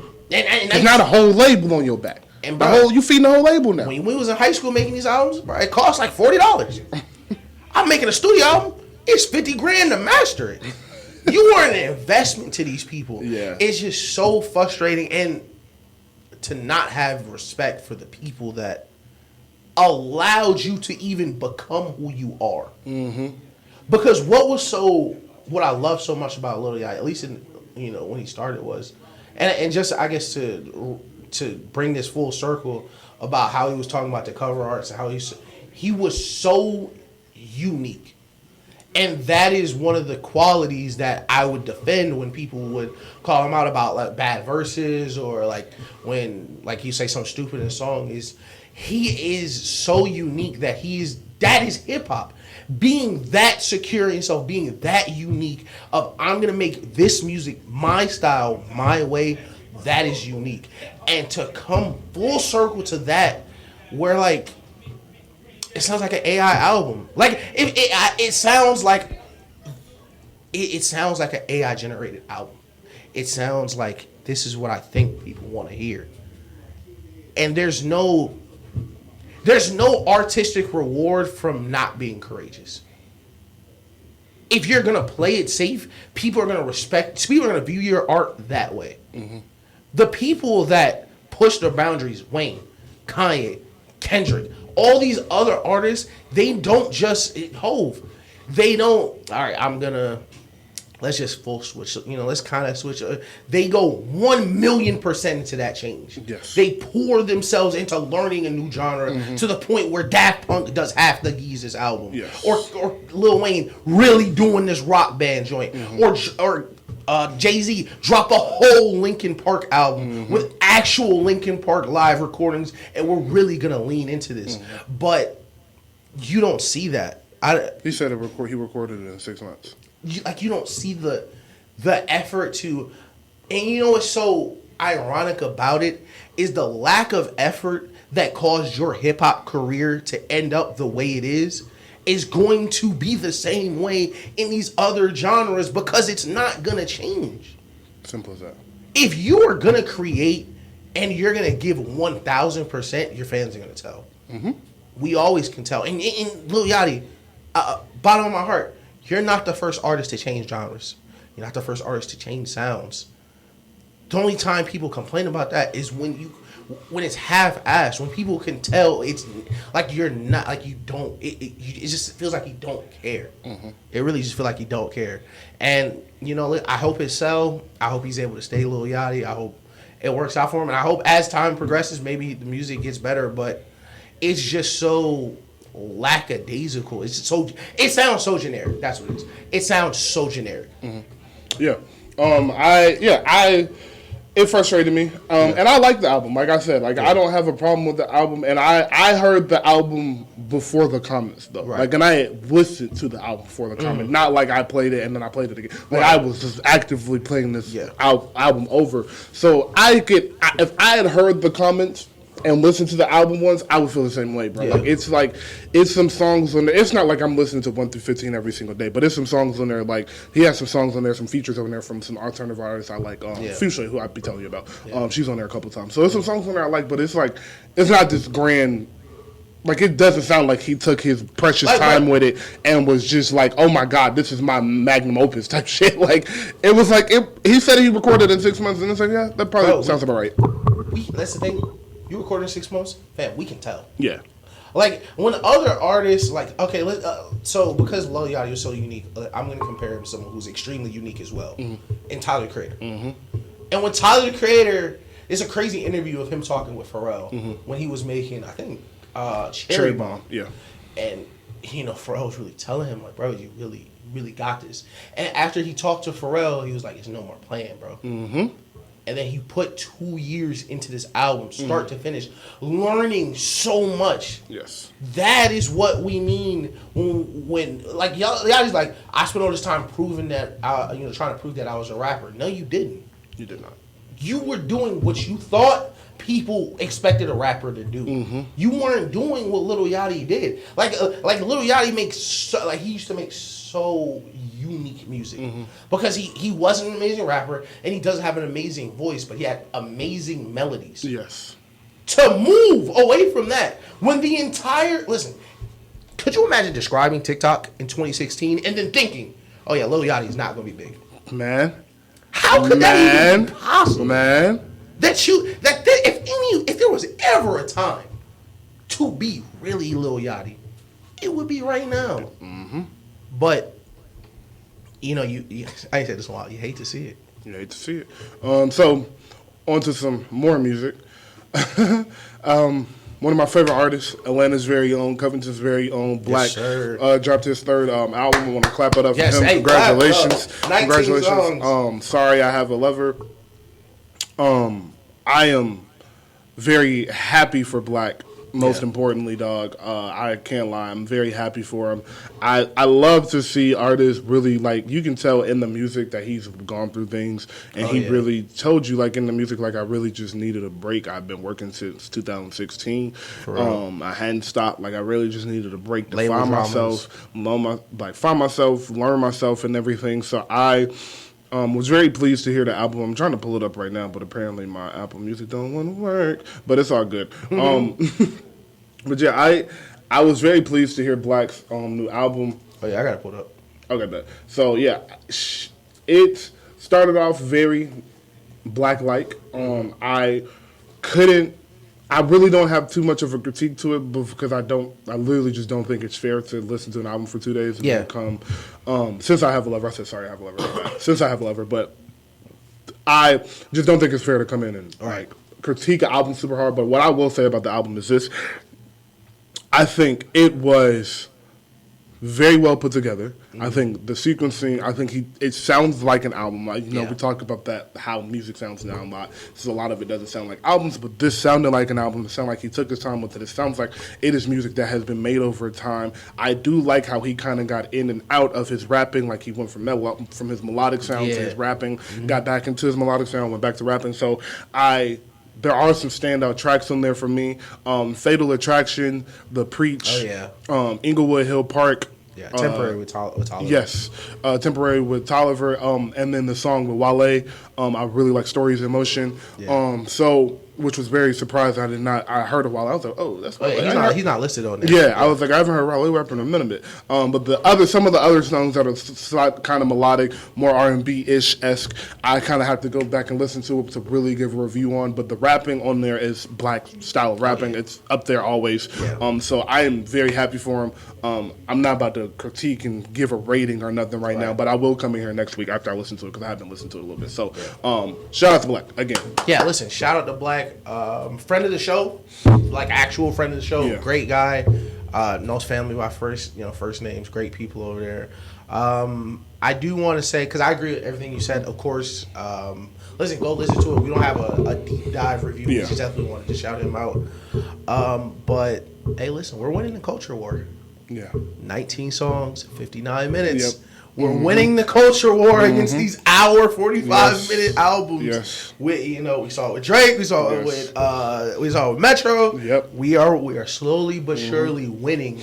We don't need an hour 40 of songs. And he's supposed to be doing an album with Jesse Reyes, right? Yes. Yes. And I know you know. Yes. If y'all don't know, That is going to be special. Hey, Jessie Ray is one of them. Yeah, she is. A collab album with her would be phenomenal. That's going to sound amazing. So I'm excited. This week coming up. This week coming up. This Thursday, we got Drama. DJ Drama album that has everybody you like on it. DJ Drama track is nuts. The DJ Drama has everybody's you like on it. So it is Nipsey Hussle is on it. Lil Wayne is on it. Rick Ross, I believe, is on it. Jeezy is on it. Tyler is on it. Dirk, Roddy, Uzi, Baby, Gucci, Jack Harlow, Freddie Gibbs, Doughboy, J. Cole, Snoop, Jim Jones, Cash Dog, Simba. So pretty much everybody you've heard him work with in the past few years is on the album. Freddie Gibbs, Jeezy, T.I., Offset too. Yes, Offset as well. Crazy names. And then on the way after that, he has an album coming with Pusha T. That's nuts. So yeah, he's as always, DJ Drama is working. I'm very excited to see that album. Very excited to see who is on whose song, how it sounds, and how long it is, because there's a lot of artists. So I'm excited to see who's on what songs. I think he's gonna have a project this year. And if he drops a crazy album, DJ Khaled, a couple years ago we had this idea for DJ Khaled, and I've yet to share it. Yes. We still think it's a great idea. I still think it's a phenomenal idea. Drama. Have someone get in touch with Drama me. would be way more apt to do it. He'd love to do it. Mm-hmm. Drama. Get in touch. Listen, y'all keep that. Y'all keep it. I just need a little, bring me something off the top, Just let me meet Lil Wayne. Let me come to a session. Let me be in a video. Yeah. Let me pretend like I'm doing something in the studio. Like my right, I'll fuck with that. Get in touch with me, bro. But I love seeing DJ Drama do this. Flex his influence, really. Because for a long time, it was kind of just Khaled doing the giant producer, bunch of rapper albums. Of course, Calvin Harris does his thing, but he's more like everywhere as opposed to just hip-hop. And I think, he's kind of flexing his, DJ Khaled, don't get too comfortable right there. Like, my nigga, I am DJ Drama, bro. I do this, bro. I'm very excited to see who he pairs on these songs. I hope Westside and Tyler are together. What is a pairing? So on his last album, Wayne did the intro, and it's one of my favorite Wayne verses ever. So I hope he continues that theme, and Wayne is just on the intro by himself. Right. I hope Jeezy and T.I. and Ross are on a song together. I hope these songs are sound based and not like I'm trying to mix the old generation with the new generation. Because I see some like Cali be trying to do that. Like I don't want that. I want Jeezy, Tip, and Ross on the same song together, or Jeezy and Tip on the same song together. Tyler and Westside I love to see together. Gucci and Baby together. Roddy and I think he said Post Malone was on here. Or Jack Harlow. Like I would like to hear Roddy and Jack Harlow. Those are similar sounds. I don't want him to try to be mixing a bunch of artists and getting people out of their comfort zone and things of that nature. So, but I do think this is something that I'll say, which was really stupid to say anyway. But this is what I think will be different about this album than the Khaled album is Drama hasn't done and doesn't do this as often as Khaled. That's a fact. And also, Drama is hot. Yeah. So I think if you paying attention to the game, and of course, like Wayne, it's Wayne, but the younger ones, the younger artists, the Simbas, the Babies, the Gucci's, all of these, well, not Gucci, but you know what I'm saying. So the younger artists, the younger artists. The younger artists on this problem, the younger artists on this project, and as far as Ross, if he has an album coming, Jeezy want to drop something, T.I. is about to drop his final project, things of that nature. Really give Drama one. I can see it. Like Khaled, you can hear it in the verses sometimes. Like they don't really be giving them like, this finna be one of them. Like, I'm just type shit. So I think these verses can really be some. Like, I know Uzi gonna bring it because of what Drama mean to him. Harlow gonna bring it because of what Drama mean to him. But these other artists, I'm excited to see what type of effort they give and if this really like, I'm really trying to make a hit type shit because of I know what Drama been doing this past year and a half. But I'm very excited about that. Lastly, shout out DJ Drama on the music end of things. Listen, just DM me, bro. Before I do say this, Beyonce is rumored to be dropping another album before the tour happens. I don't think that is happening because the tour starts in a month. But I would cry So if you want to, please go ahead. And if it's an all R&B album, please, for the love of God. Yeah, I would not be surprised if 2 weeks before the tour, it just comes out. People are like, how are you gonna learn the words before the tour? For Beyonce fans, 2 weeks is like an eternity. Like, they'll be fine. They'll be fine. And she knows that. They'll be fine. So I'm very excited for the concert. But another week, another Weezy comment. Just want to ask you, we are the Versus cast. We love talking about Versus, mainly because we had the idea way before we actually saw Versus, but we just... And listen, I have proof that we were actually first. Yes. I still have the proof that we were first to do these. 50 and Wayne was brought up on some Apple show. Apple, come talk to us. But yeah, so they had 50 and Wayne. It was like, Wayne would be 50 would be a real tough matchup for Wayne. I don't think Wayne gets it done. DJ Envy came out and was like, 50's winning the verse. Charlamagne was like, no, it's not, it's Wayne. New York is like, oh my God, I can't even believe we're having this conversation. I understand why you feel that way in New York, especially if you're 27, 28, 30 years old and you were alive. You were 14, 15 in 2003. I understand.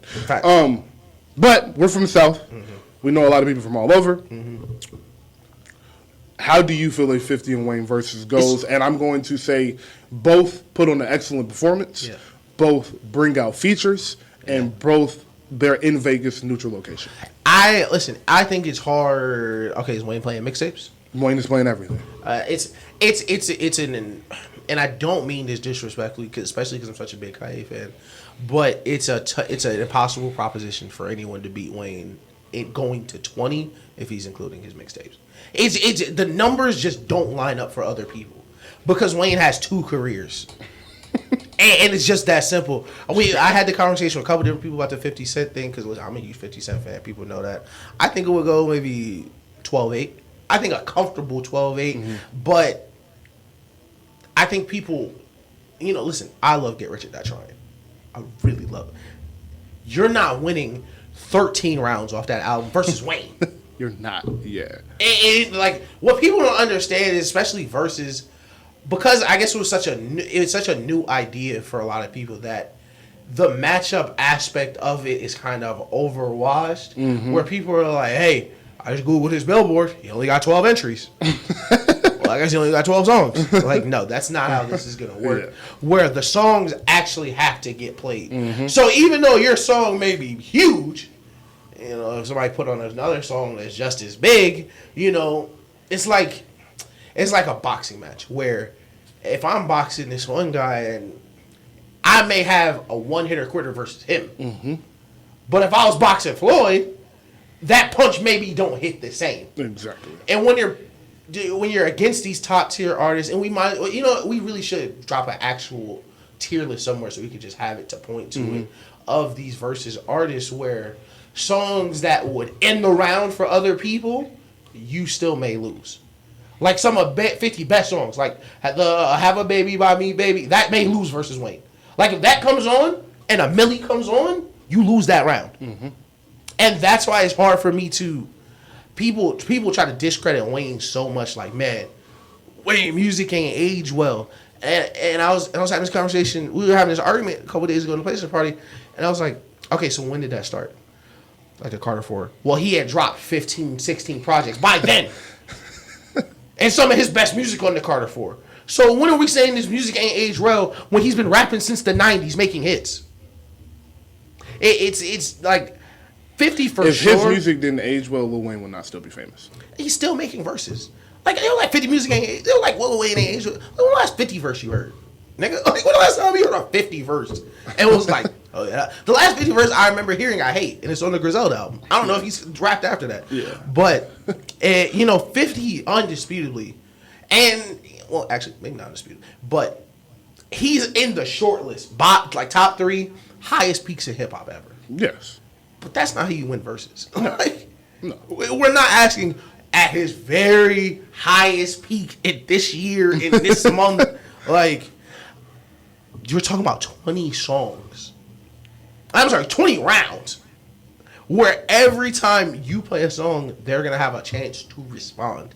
So, like, information technology, not going to hit the same. When someone, like Wayne has 20 real hits. Like, it's perfectly fathomable for Wayne to play 20 songs and every single one they know the words, and not even like no album cuts. Yeah, like you got all the Carters, all the Droughts, and you ain't even get the features yet. It's a hard task, bro. I just wish Wayne would do it to somebody. Somebody just gotta step to the front for real. He's not gonna do it. Like, you know who I wish would do it? And actually, I wanna ask you this. Because 50 not beating Wayne. Is there anybody that can see Cash Money? Cause this nigga is Ace. I sent it to you. Homeboys, hey, shout out Pennsylvania, shout out my boy Zay. He said Death Row would beat Cash Money, and I've been laughing at that all week. Nah, I don't think there's nobody that can beat Cash Money. I think you can't argue with The Rock, right?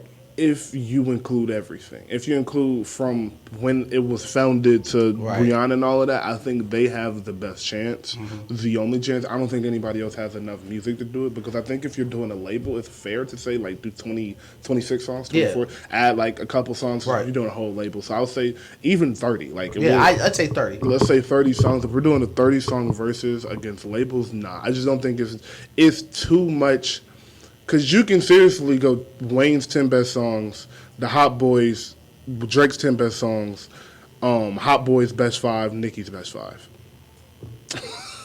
like and then what? Like and then what? Yeah. Like that's ridiculous. So it's just like you got every Wayne feature, every Drake feature, every Nicki feature, all Wayne projects, all Drake projects. Even if Drake technically left Cash Money at Scorpion. So my God, you don't got her loss.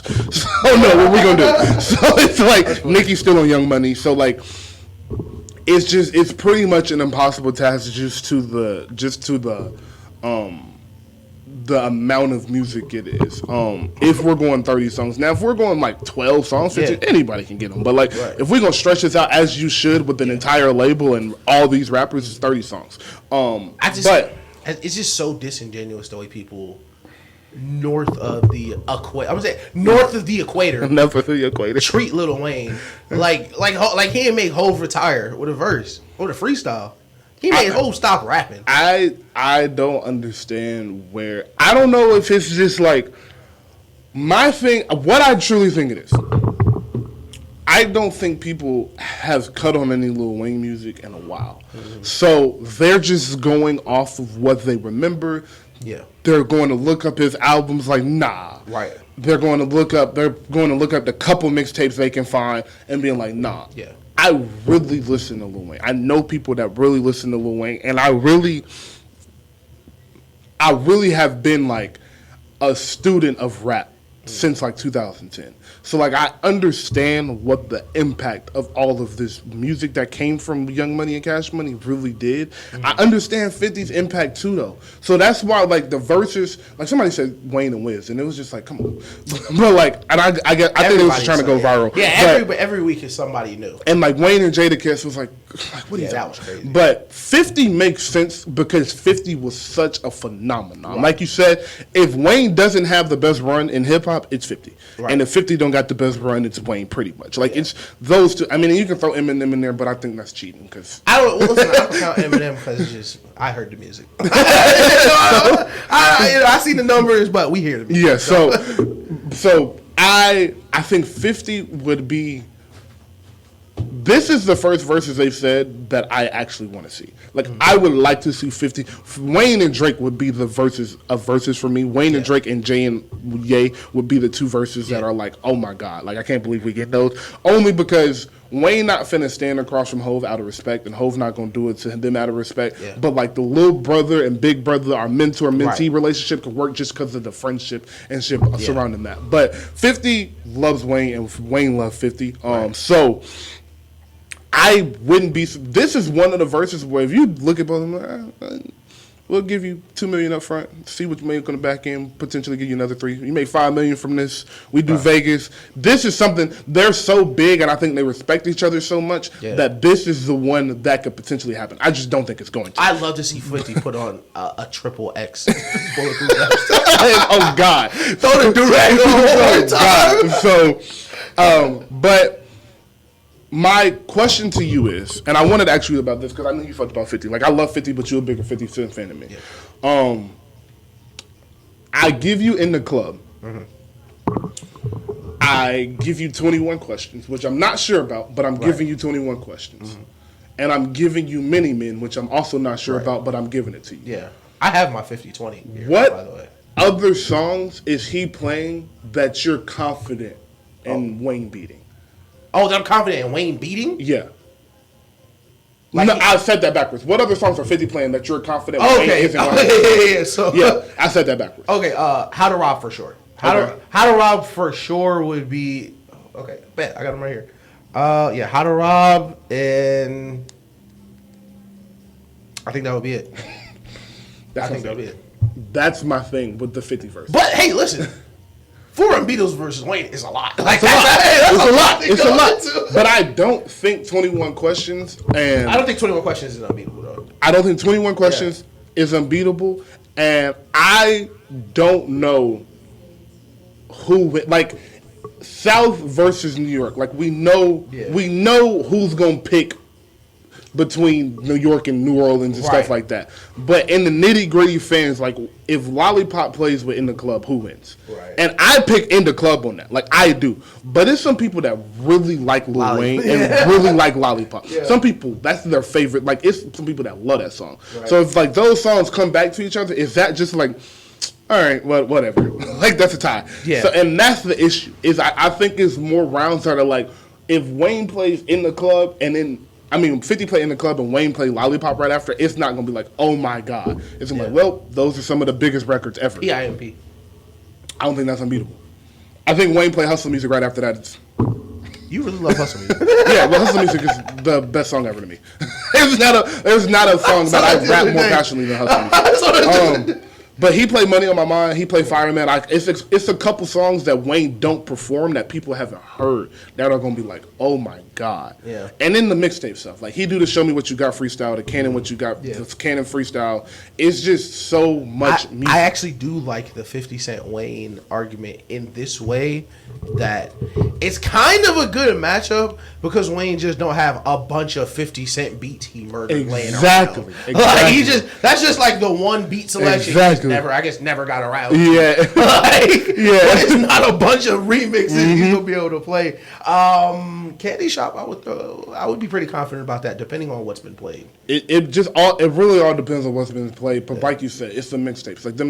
Like it's 4 or 5 mixtape songs that's gonna be like, really? Yeah. Like him performing Canon would be like, oh my God. Rolling would be, oh my God. Let's Do It.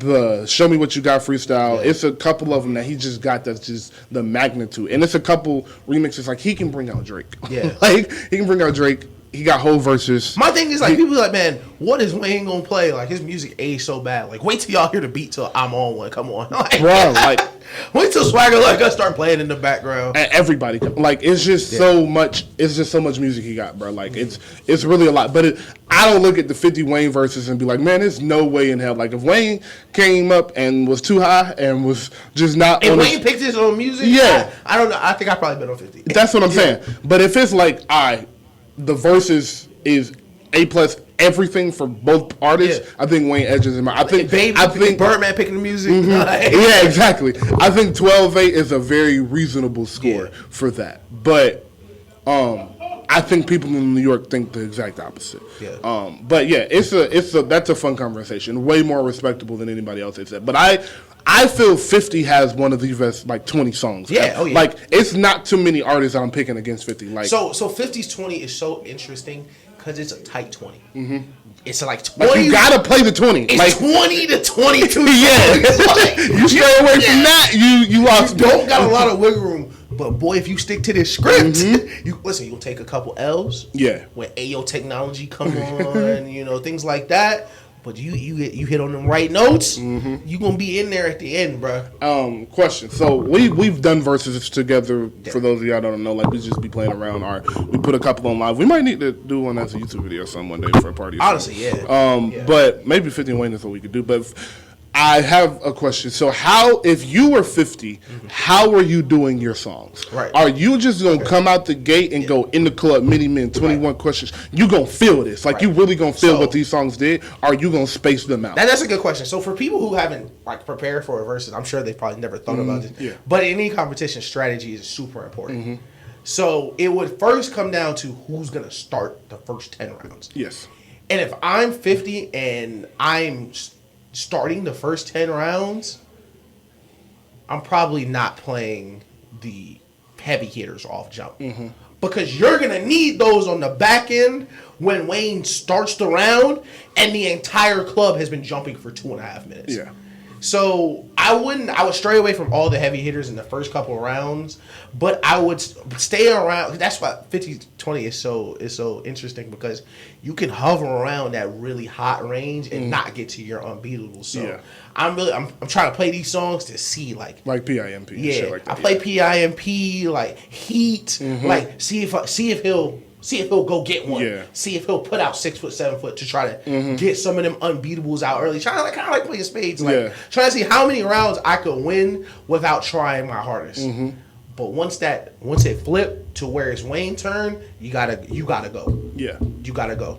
Okay. I agree. I was thinking, I would say, like, all right, let's say they coin flip, Wayne goes second. Yeah. To begin with. I agree. I think if he starts off within the club, I think he should space them out. I think he should give you 2 on the back end and 2 in the front and 1 in the middle. Because I think if you go too far away from it, like, I think by the time you get to like song 7 or 8, it's like, oh my God. Yeah, like, it might be over. Yeah, like it might be over because you might have lost it already. Yeah. Because, this is live. So it's like if you lose the crowd energy for 4 or 5 rounds. Lose 7 rounds in a row. That could be it. Yeah, that could exactly. So it would have to be, he would have to play. I think he could save in the club for an end, because I think he was to play a milli at the end.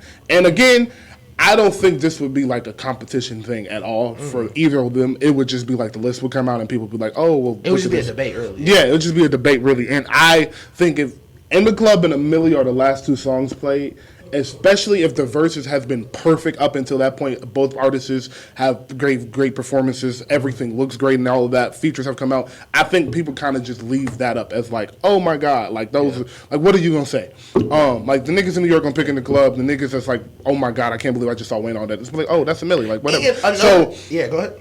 I think the first 19 rounds will be so important for 50 because you gotta figure out where he's after he plays Hustler Music, Money on My Mind, The Cannon, all of those upper echelon A++ Wayne songs that like to most people are gonna be unbeatable. What are you gonna play after that to either not even necessarily say, hey, I won this round, but just to be like, I'm still like that. Yeah. You feel me? Because it's like what you don't want is you've been saving these points to get to that back end. And now you still gotta play these rounds. Yeah. Like you're saving these songs to get to the back end, and now you gotta be perfect. Yeah. And this is, and you can't, so basically you can't go into it thinking, all right, we can lose these rounds because I'm gonna win 5 or 6 at the end. Exactly. You can't do it. You can't be that far down. First, momentum wise, people not gonna be. Exactly. People not gonna let that happen. Exactly. And we were rapping 9 minutes to straight Wayne because you've been throwing these rounds away. Like it's not like, oh, you're gonna flip a switch. But aside from that, like Wayne has so many giant hits. Like it's, if you wait to the end, you just may run out for real. Yes. You for real just may run out. And I would say this lastly for 50, and I know this wouldn't happen, so this is why I'm bringing it up as a point. Him not being able to play them game records will hurt.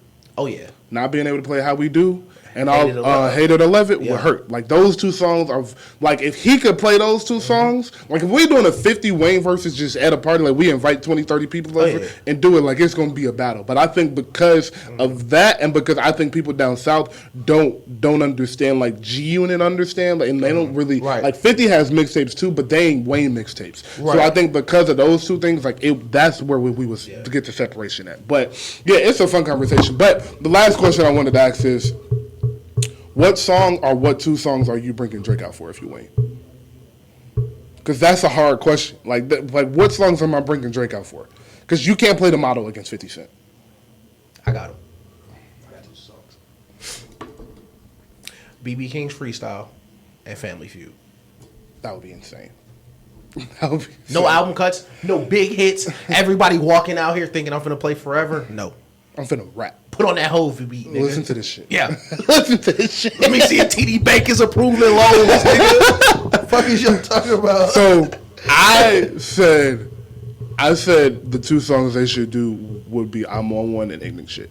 I think they should rap Ignorant Shit in its entirety, and then do I'm on One. I think those would give you the best of both worlds of them. Like, yeah, we can do this rap shit, but like we also got the hits. Let me ask you, what Young Money record you playing? Every girl. Yeah. Every girl. Yeah. Every girl. And everybody coming to perform their verse. Yeah. There's gonna be 9 niggas on stage. That's so funny.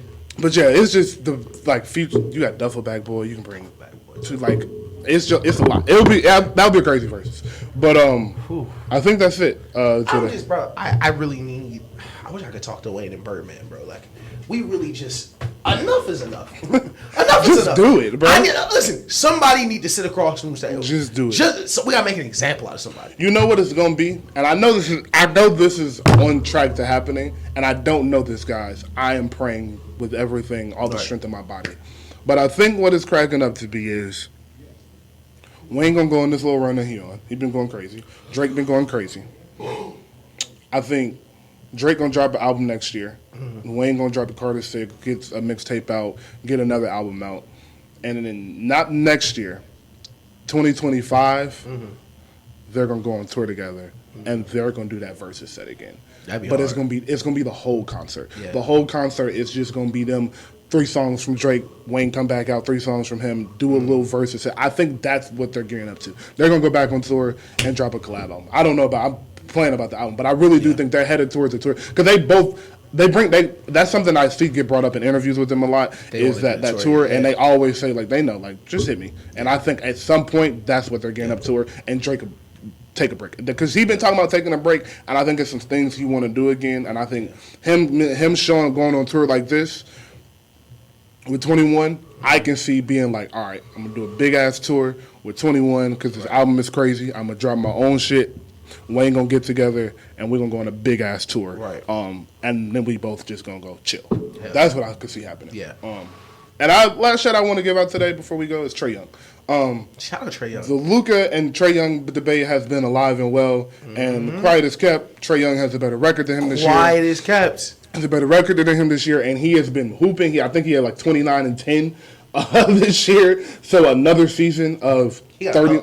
He got a hilarious technical the other night. I can't cut him bail for that one, though. Bro, that nigga threw the ball at him. Hey, listen. It's so funny because everyone's putting the video on Twitter and nobody wanted to play the angle when the ref caught it because I know he put some sauce on that. He put some sauce on that shit. You know how hard you got to pass him the ball to get a tech? You get tossed on your first tech? He got tossed on that tech. He did that hard as shit. Little ass 27-10 on the season. Yeah, so shout out to him. Shout out to Trae Young and the Hawks. But real quick before we go, who do you got coming out the East? I know you're gonna change, but Cavaliers. Cavaliers. Right now you got Cavaliers. Why you say Trae Young? Quiet's got better defender than Luka this year. Yep. Quiet is Since Chris Snyder got over there and started making him play defense, he's looked real good. But I do have the Cavs coming out of the East because their versatility to score. I think to get out of the East, you have to be able to score in a bunch of different ways. Okay. Because of how good the defenses are in the East. So you'll need to be able to score inside to beat the Celtics. You'll be able to score outside to beat the Bucks and the 76ers. So I think their versatility offensively with Darius Garland being able to run pick and roll and then have Donovan Mitchell attack the rim, ISO, do all that, gives them a lot of different avenues to attack teams. Right now, I have the 76ers. I have the 76ers, and I think it's going to be because of James Harden, not Joel Embiid. Yeah. I think Joel Embiid is going to do what he's been doing, but I think James Harden is going to be such a phenomenal point guard and perfect in the moments that he needs. I think Embiid is going to close the games and all of that, but James Harden is going to make necessary plays and necessary big shots, three-pointers, things of that nature. And I would also like to shout out Tyrese Maxey, too. Yes. Shout out Tyrese Maxey. Yes. Quietly still hooping. He was one of the, I think he was a COVID rookie, right? Mm-hmm. Yeah. Didn't have a lot of hype coming into the league. Crazy player. He played crazy last night. Yeah. Excellent defender. Slasher. Phenomenal slasher. And in the playoffs, having players that could come in while your stars are out for 5 minutes and score and carry their team at a high level like Maxey does is huge. And he's going to be incredible at home, and they're going to have home court in a lot of those in the first 2 seasons. And he went to Kentucky. So they're number 2 seed, too. Yeah. So they won't have to play with Milwaukee until the conference final if Boston don't beat them. So, I did want to throw this out on the show. Quiet is kept. The Cavs can still get that 3 seed. These last 7 games, the last 7 games are all against trash teams. Mm-hmm. And Milwaukee and Philadelphia both have kind of... If Philadelphia has to win 5 games to keep the Cavs out of the 3 seed of the next 7 coming up. Wow. Because they're only 4 losses back. But all 7 of the games the Cavs play, it's like the Hornets, the Jazz, the Rockets. Oh, they set them up nice. Okay. Yeah. So if the 76ers can't hold on, or the Celtics, if either of those teams don't win 5+ games, the seeding could change in the East where, listen, a lot of people in the Cavs like, man, let me get out of Milwaukee. Yep. It's a lot different. So God. Y'all keep an eye out for that. All right, man. Great show. Episode 24 in the books. Our Kobe episode, you feel me? Yes, sir. And we will be back on Thursday because I won't be back on next Sunday because I will be on a boat wearing all white. All white.